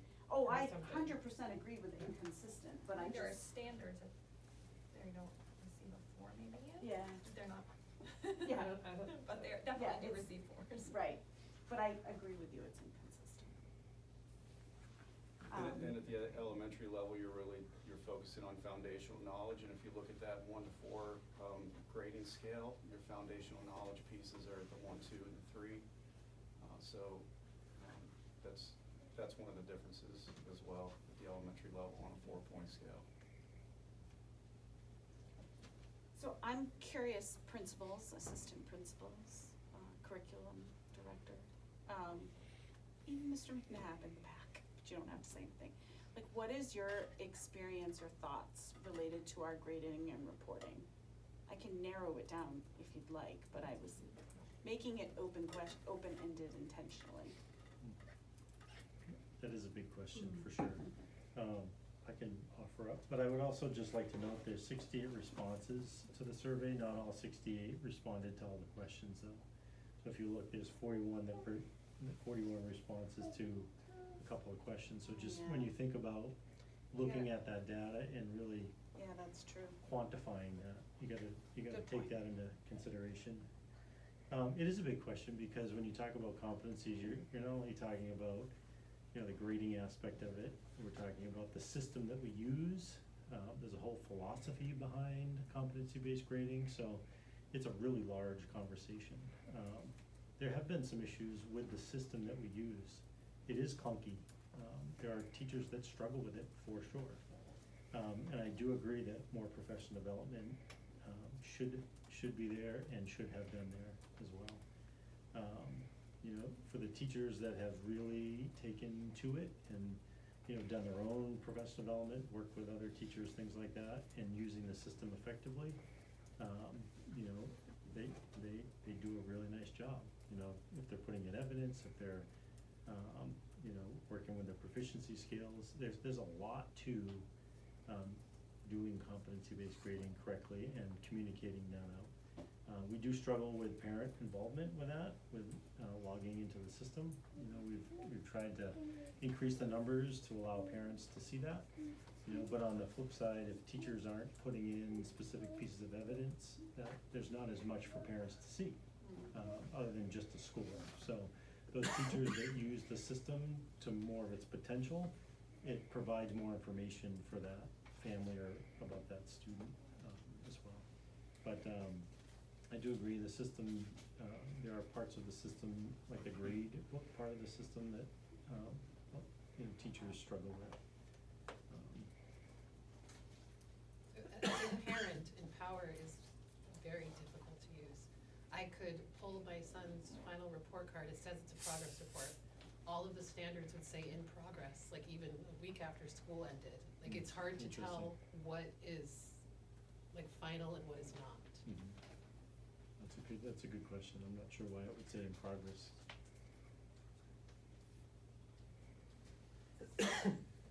Other principals?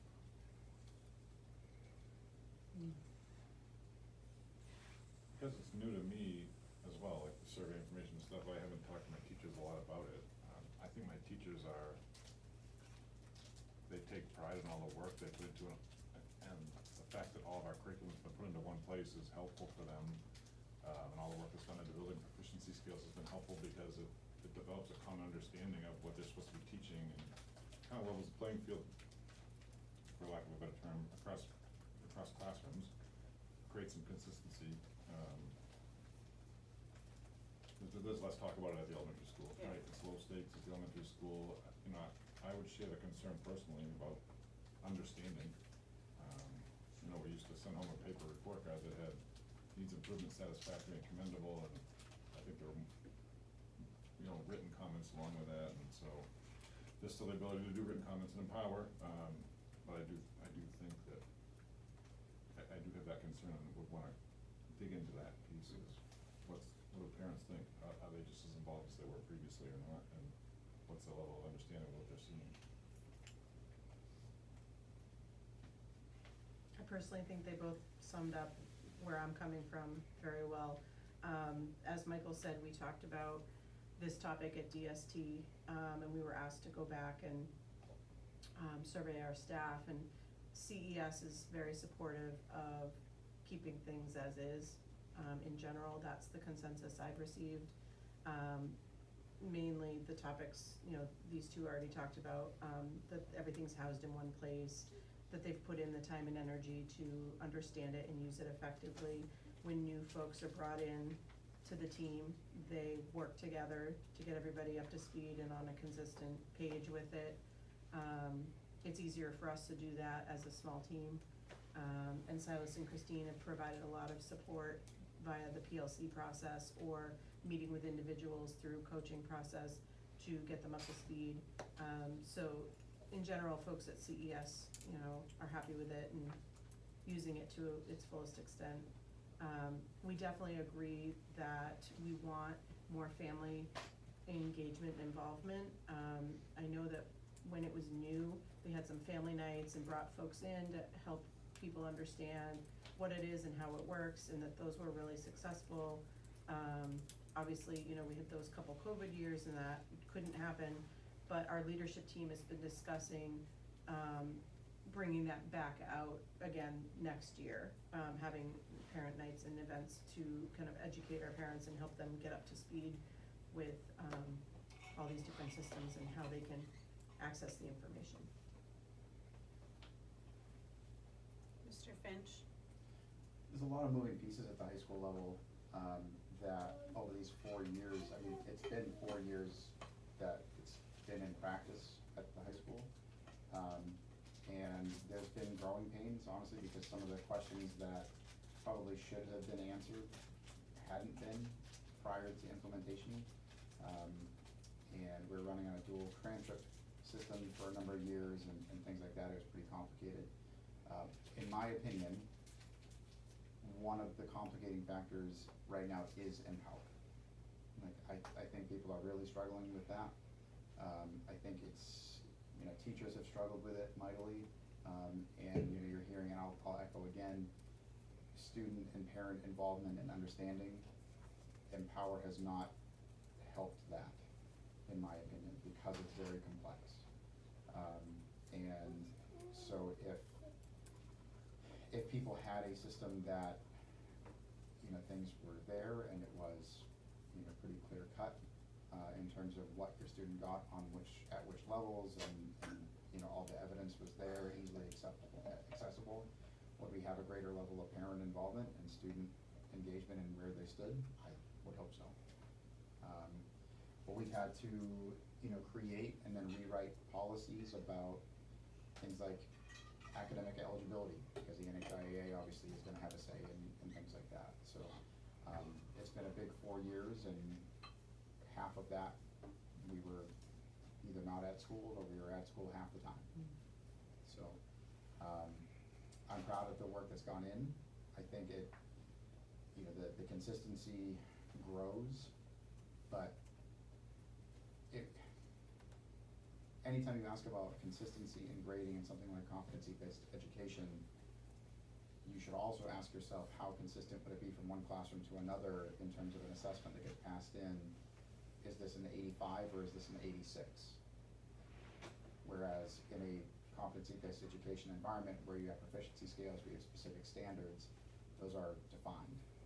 So what it is you're supposed to be clearly communicating what a student can and cannot, do or is progressing in. So that's what we're working to do. But there is no grading system that is not gonna have some of the questions about, classroom to classroom, perfection. There's probably nobody in this room, I mean, Maisie might be the only one who goes to a school or a high school that has competency-based education. And I'm sure that everybody in this room would say that there were certain teachers that grades went this way and certain teachers that grades went that way. And we probably were all on a 0 to 100 scale.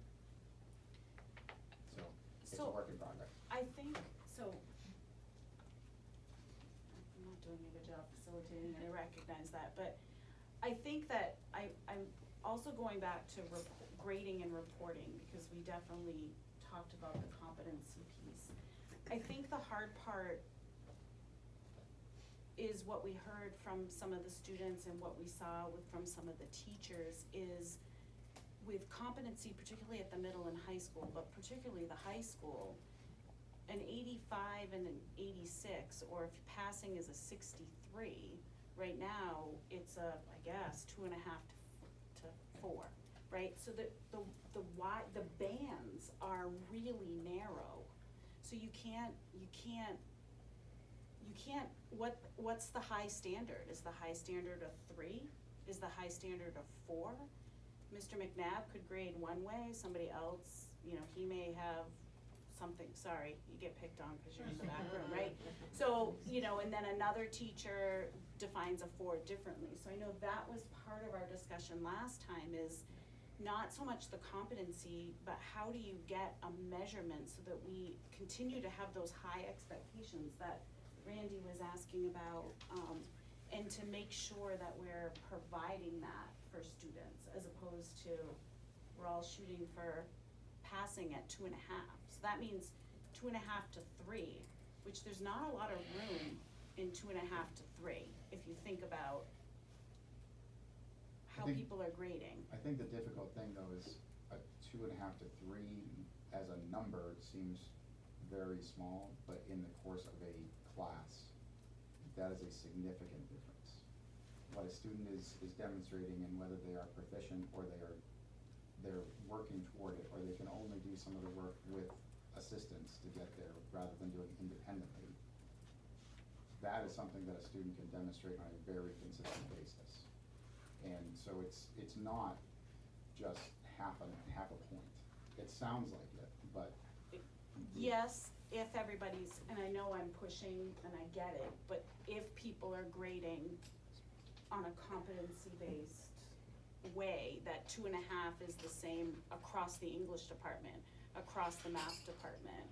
Do you have 4s, do you not have 4s? And it's not right now, and that's consistent. We consistently heard that.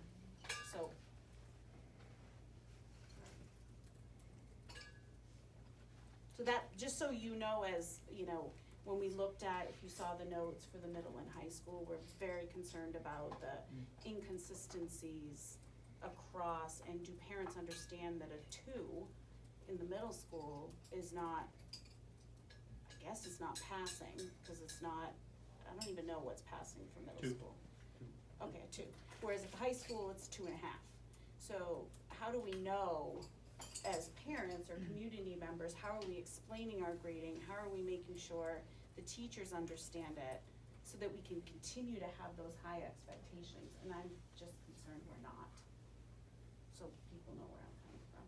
And I know I brought this up last week, but when I look at policy IKA, the grading system, 2 says that you are proficient in the foundational knowledge, no major errors or omissions regarding the simpler details and process, which reads to me as a pass and grade.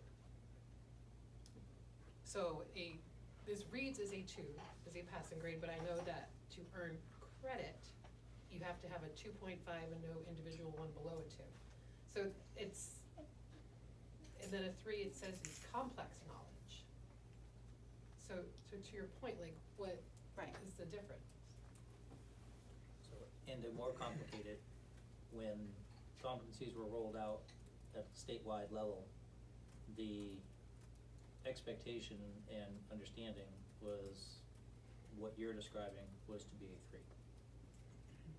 Credit, passing, proficiency was all supposed to be at that level of 3. Well, I don't know that they defined passing per se, but I agree with you around proficiency. I don't think the state told us what was passing, right? I don't recall them telling us what was passing. I It was always agree. left up Yeah, to then that local could level. very well be, right. But I yeah, agree the- with you, proficiency, like on the statewide testing is a 3 and a, right?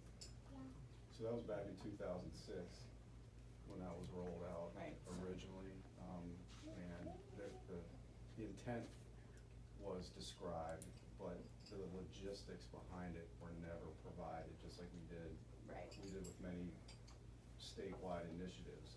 Here's the vision behind it now, as a local district, take it on, do what you need to do with it. Very similar to what happened back in 2006 and all the way up through, so that's why you have grading scales that could potentially be all over the place throughout the state and across districts. It's been left up to us to figure out how to do it. Silas, what are you, so one thing you did mention in one of your reports, so before I put you on the spot, right, you had said, and I thought you said it really well, to be able to say, we really need to dive into and look at some of the proficiency scales. Can you say more about, was that across the district, was it? So each school had a slightly different approach or process to developing the proficiency scales. When I started, now 7 years ago, the middle school was mostly done. Their proficiency scales were developed, they were using them for grading and reporting, which now makes them the oldest scales we have, and in a lot of ways they're lacking some of the details and specificity that the others have. The high school took a pretty different approach with the previous administration team, really focusing in on the 3. So, you know, for example, when Matt was talking about the difference between a 2.5 and a 3, within the description for proficiency at a 3 in a high school proficiency scale, there's probably 5 to 15 bullet points for what a student should demonstrate.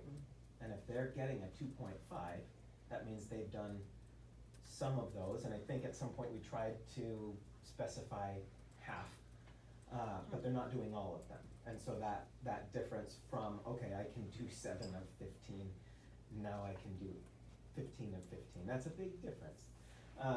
And that's a different format than what we developed with the elementary schools over a couple of years, where it's the teachers we had at the time really dove into what it is a student needs to know and be able to do to meet proficiency in each of the standards. And they really broke that out in terms of, and the policy IKA refers to foundational proficiency and complex proficiency. That's a Robert Marzano term that I think was used with B. McGarvey before I was here, but we didn't really articulate it that way. And so I think that's a policy worth looking at, because we defined the 2 as progressing and the 3 as proficient. We looked at a learning taxonomy that breaks down the skills at different levels. So are they retrieving knowledge? Are they comprehending knowledge? Are they analyzing knowledge or utilizing knowledge? And so that was a lot of the basis for the elementary proficiency scales. So I hope that answers your question a little bit in terms of what we need to look at. You know, I was referencing specifically some of the early elementary standards that are just too broad. We're not getting a clear picture of a student's learning along the developmental progression, and that's what we want to break out and get more detailed. But what about then, what would be needed at the middle or the high school? So I think in light of the concerns about consistency, especially around a 4, it's a tough balance, because we want sort of the idea of exceeding to mean, okay, I really understand this, I'm passionate about it, I'm going to go and do something more with it. But we don't want that to be undefined. And so right now, almost, and I would say probably more than 90% of the high school standards, the proficiency scale for 4 is exactly the same. It's that a student goes beyond what was taught, they're applying a new context, it's language like that. And there's nothing specific that defines what success at a level 4 would look like. So that would be an area that we would want to look at. Can we define a little bit more specifically what would success look like beyond what was taught? For the middle school, I think it's really just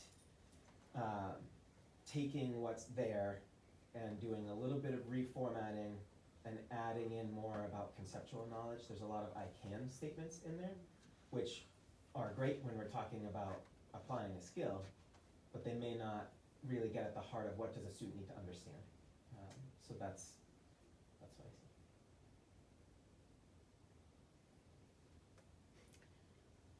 Just because we asked it of Michael, if we as a community, whenever this would happen, if we explored going back to a 100-point scale, which we talked about last time, in your opinion, Silas, what would it take to get there? I won't hold you to it, I'm just curious from a curriculum point of view. In all honesty, I want no part of that. Okay. I will not support it, I will not contribute to it as the Director of Curriculum and Instruction. I believe that's moving backwards. I have a lot of research in my experience and background that shows that what we want is to communicate clearly and accurately where is a student in their learning. Proficiency scales and standards do that. A number, percentage, a letter grade doesn't communicate that.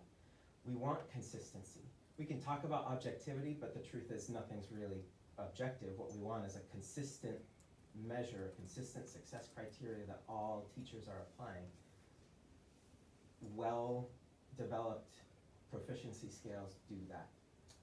Percentages and letter grades do not do that. So what would it take? I'm not really interested in speculating. Have you ever seen any districts or in your research do both? In terms of one school is one scale and another is Well, a different scale? I guess, so what I'm struggling with is, and I realize there's no correlation, but I'm not in any way suggesting that I think that we shouldn't have standards-based. I'm struggling as a board member and a community member to understand our scale and what seems to me, so what you said about the high school, I didn't know that as a parent, and I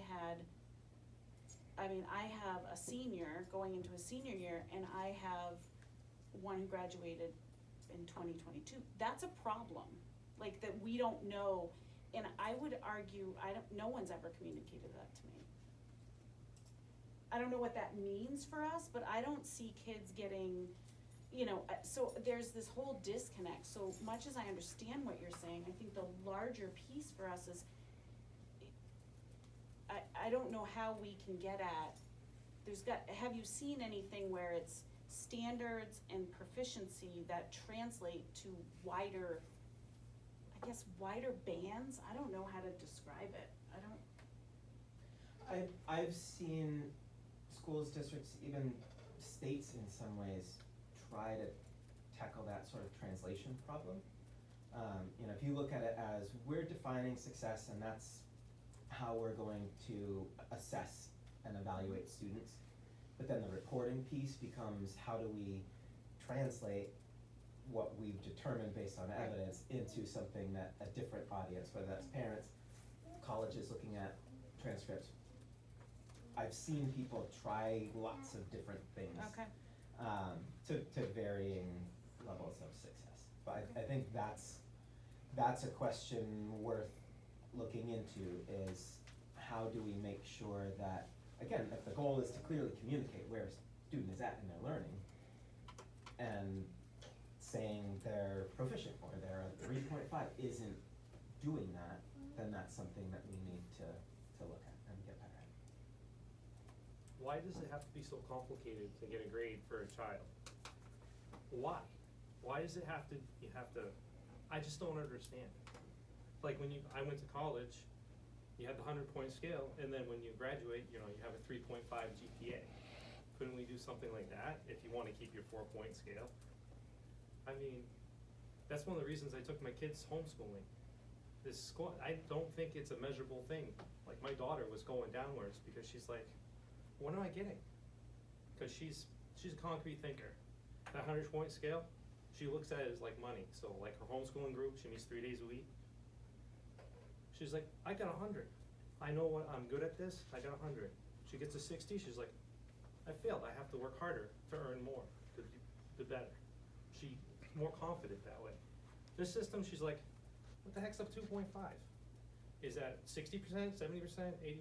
And I mean, we're beating a dead horse now, we've been over this, but why does it have to be so complicated? I just don't understand. I would argue And- that what oh, we're sorry. trying to do is simplify it. And I think that it's clear that it's not coming across that way.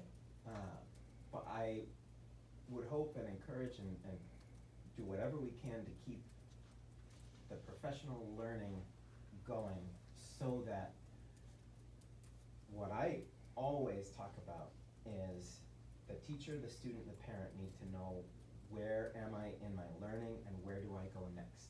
So a 2.5 may not mean much, but look at this proficiency scale. You can do these things. And these things up here, you need a little bit of help with. So we're gonna get to the point where you can do that independently, and that's when we can say you're proficient. It comes back to that, 6+ years of work that's gone into those proficiency scales, and what does it mean for a student to be proficient, to be successful at this level in that skill. And if we can keep coming back to those specific details, then it's a little simpler. So if I'm hearing this correctly, that would require a lot of communication with the student, the parent, and the teacher. Do you feel that teachers have time to do that? No. Appreciate your honesty, Silas. No, they don't, And I they don't agree. have time to do it. Yeah. I agree. A lot of the things that we're expecting or depending on them to do. It's tough. So then at what point, I mean, after 10 years, 13 years, 17 years since the rollout of the concept of competencies, is a decision made that how long is enough at the attempt before it's realized that this might not have been such a good plan? The grading and reporting, is that what you're talking about? Yes, yeah, on grading and reporting, sorry.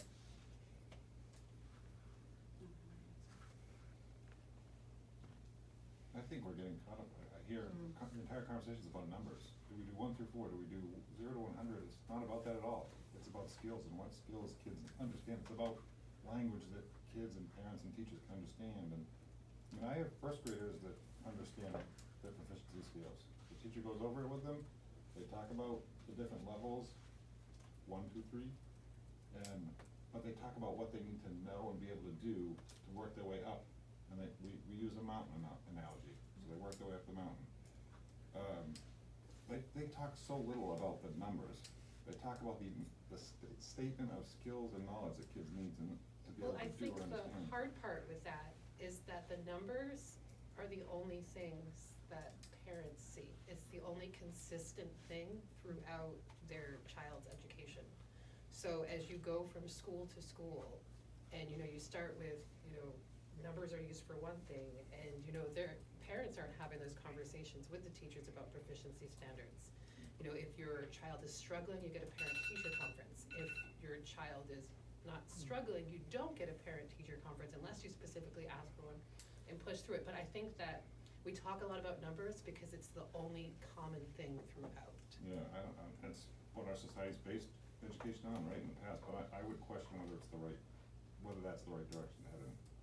There's a lot of interesting information in the survey results. I don't know if you've seen them. Yeah, I agree. The part about,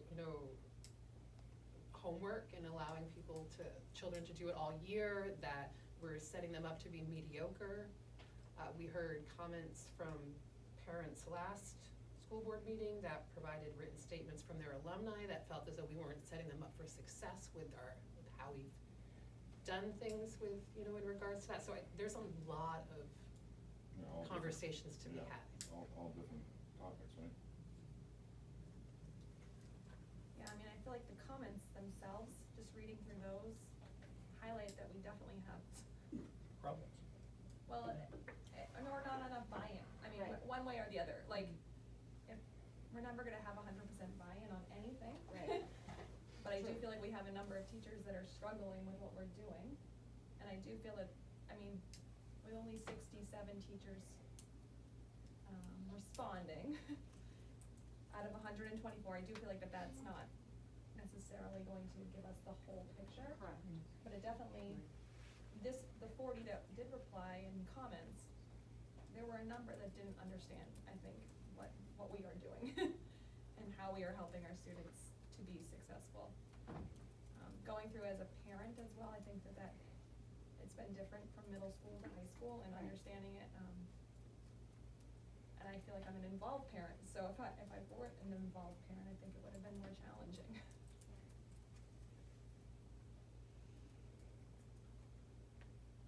People have other questions? We talked about keeping this on the agenda. We have to think about, so now we have the survey results. We have heard some from the administrators, and from Silas, and we're gonna want more information as well. I don't know what our next steps are.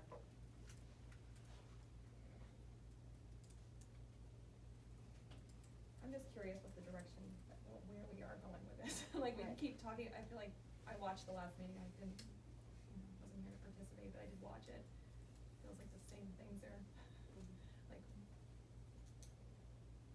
are we looking for a change? Are we looking for, what is this?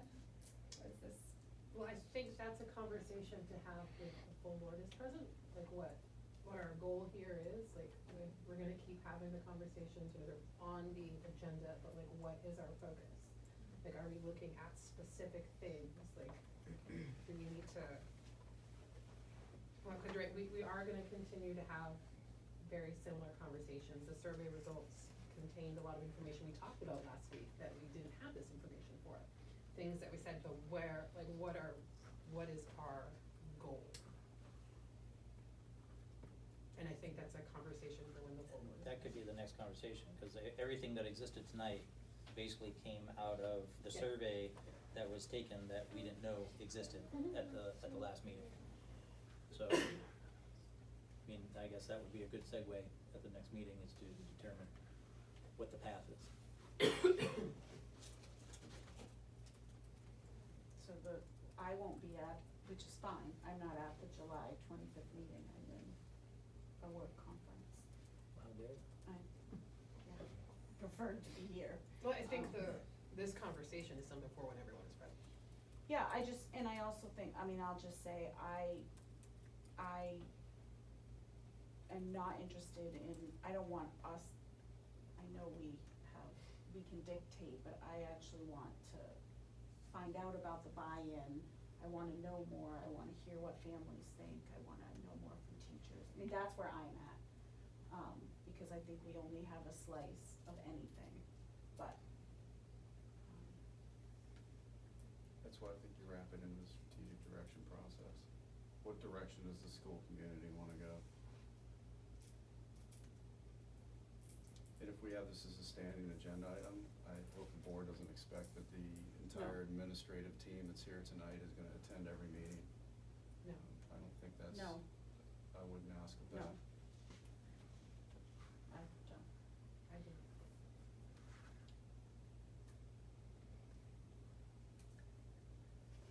So I think to Jill's point, I think we meet on the 25th here. And then we meet August 8th.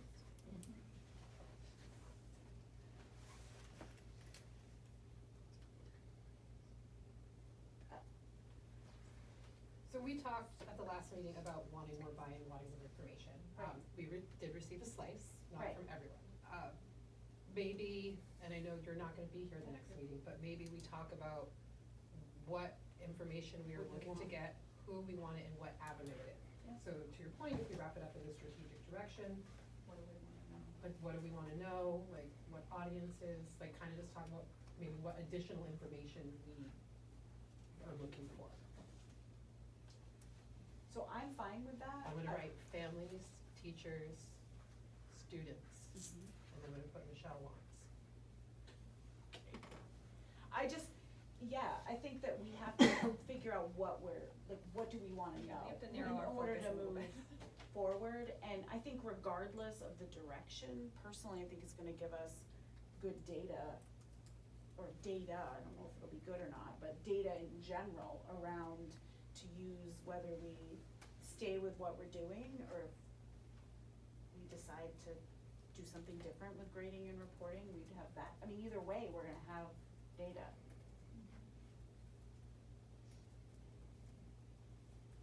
Okay.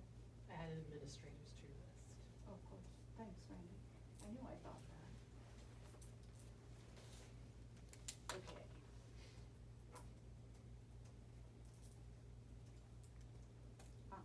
Anything else? Okay. On the horizon. You're welcome to stay. I don't know if there's something else on here you wanted to be a part of, but also know, you know. Feel free. Okay. Thought they were all gonna stay. Just kidding. All right, on the horizon. 25th. We won't have handbooks or athletic, so we gotta move that. We don't really have much on the 25th. We won't have a technology report. Building and grounds is 5 minutes. And then we would have a scheduled internal policy meeting before the meeting, but we have a very light agenda, right? Do we need to have a meeting? That, I mean, I'm not here, so. Right. I mean, either way. If we so- don't have anything on the agenda, and not that I'm a project manager, so I love meetings for the sake of meetings, but. The 8th is looking really nice. And that might give Mr. Kersey more time to get some conversations around With strategic people. direction. Absolutely. I wouldn't have anything for you on the 25th. Thoughts? I wanna come talk about not kidding. I say August 8th is nice, because 25th I'll be in Pittsburgh, and I don't wanna Drive all the way back. do a construction project in Pittsburgh, I don't wanna leave work at noon so I can be here for a meeting. Yeah, okay. So we're gonna No- have for 5 minutes. So So, no meeting on the 25th. No meeting on the 25th? Okay. There is, okay, anything else on the horizon? Sorry.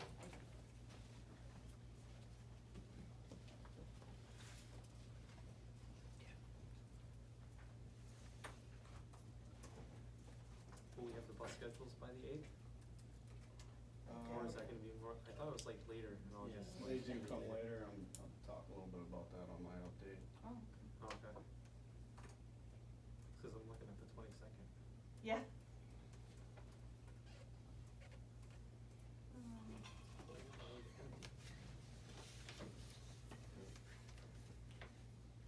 Yeah, we'll have to, depending on where things.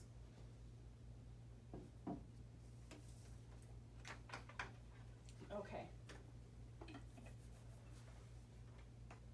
22nd, we can start talking budget. I know, right? Ooh, Debbie. She likes She's budget all too. excited. I like So budget. excited about that. Okay, anything you wanna add? And we know we have to move some things around, I mean, we're not gonna just meet to meet. I mean, Randy likes that apparently. I like to do it to other people. Yeah. so. Okay, then next up, volunteer list.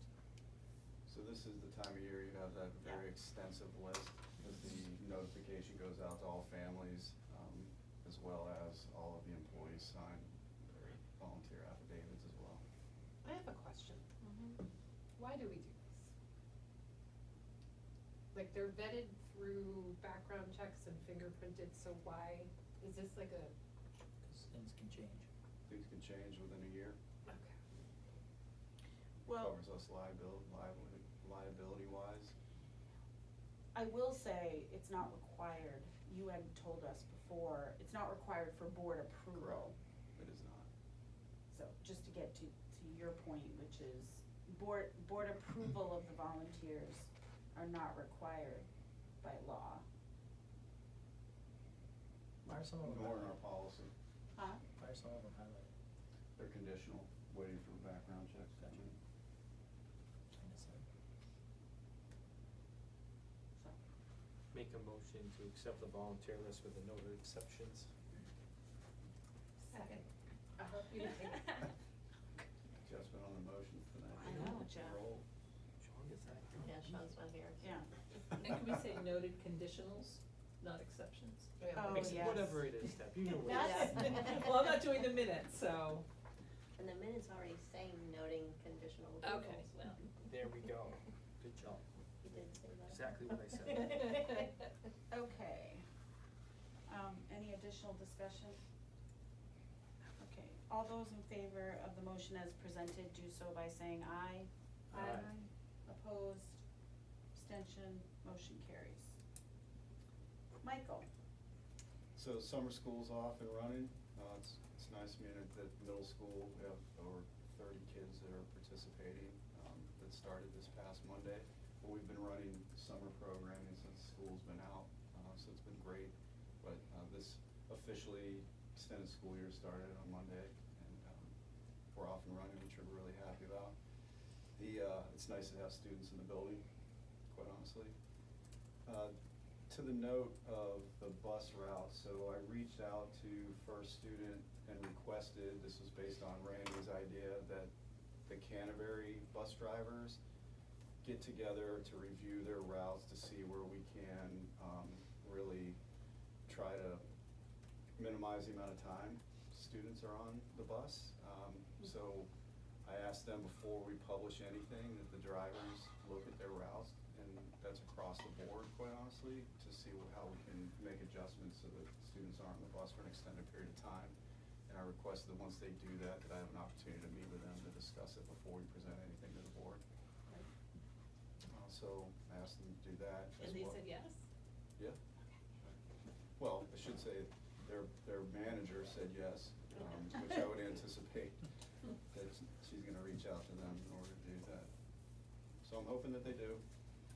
And then, I also reached out to First Student to let them know that we need to negotiate a new contract, and, I said, now's the time to do it. In the past, they bring forward their proposals to see where they come in, and then we just start negotiating that. We have a transportation, subcommittee that, once we get that proposal, we'll put that committee together and start looking at the proposal. That's Alice and Sean. Yeah. So that's in the works right now. And then, next week, I'm hosting our administrative retreat, which we do every summer, which is where we talk about a theme for the year as well as the goals, not only at the district level, but the building level as well as department level. So that's usually, it sets the tone for us going into, as an administrative team, going into the school year. So looking forward to that as well. That's really all I have for updates right now. Questions for Michael? Okay. Next up is the first reading, so just to remind people, we get a copy of policy that is in the process of, that the policy committee is proposing changes to. There's a first reading, and then if people have comments or questions, can address it in between, and then at the second reading, we would vote. So, the first is authorized signatures, and we compared it to the School Boards Association model policy, and we, did some updating, particularly around electronic signatures in particular, and then added some pieces around superintendent, directed to create internal controls, those types of things. I don't know if people have questions about that, Alice, Mark and I are your policy committee, so if you have questions, Mark and I could answer. I actually had a question on the authorized signatures. Yep. So, it said checks drawn on an activity fund will be processed by one person and signed by another as authorized by the school principal. Is this just something that we no longer do or need? We run it all through the SAU office. Okay. Yeah. Is it? Good question. Any other questions?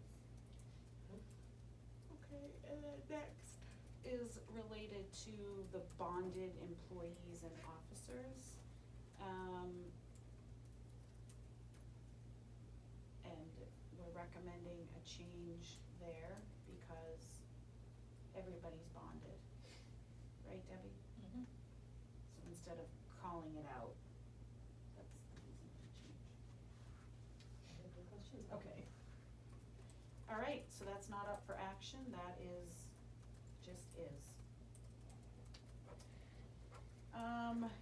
We will be going into non-public tonight, because as you can see, there's superintendent evaluation, on the agenda.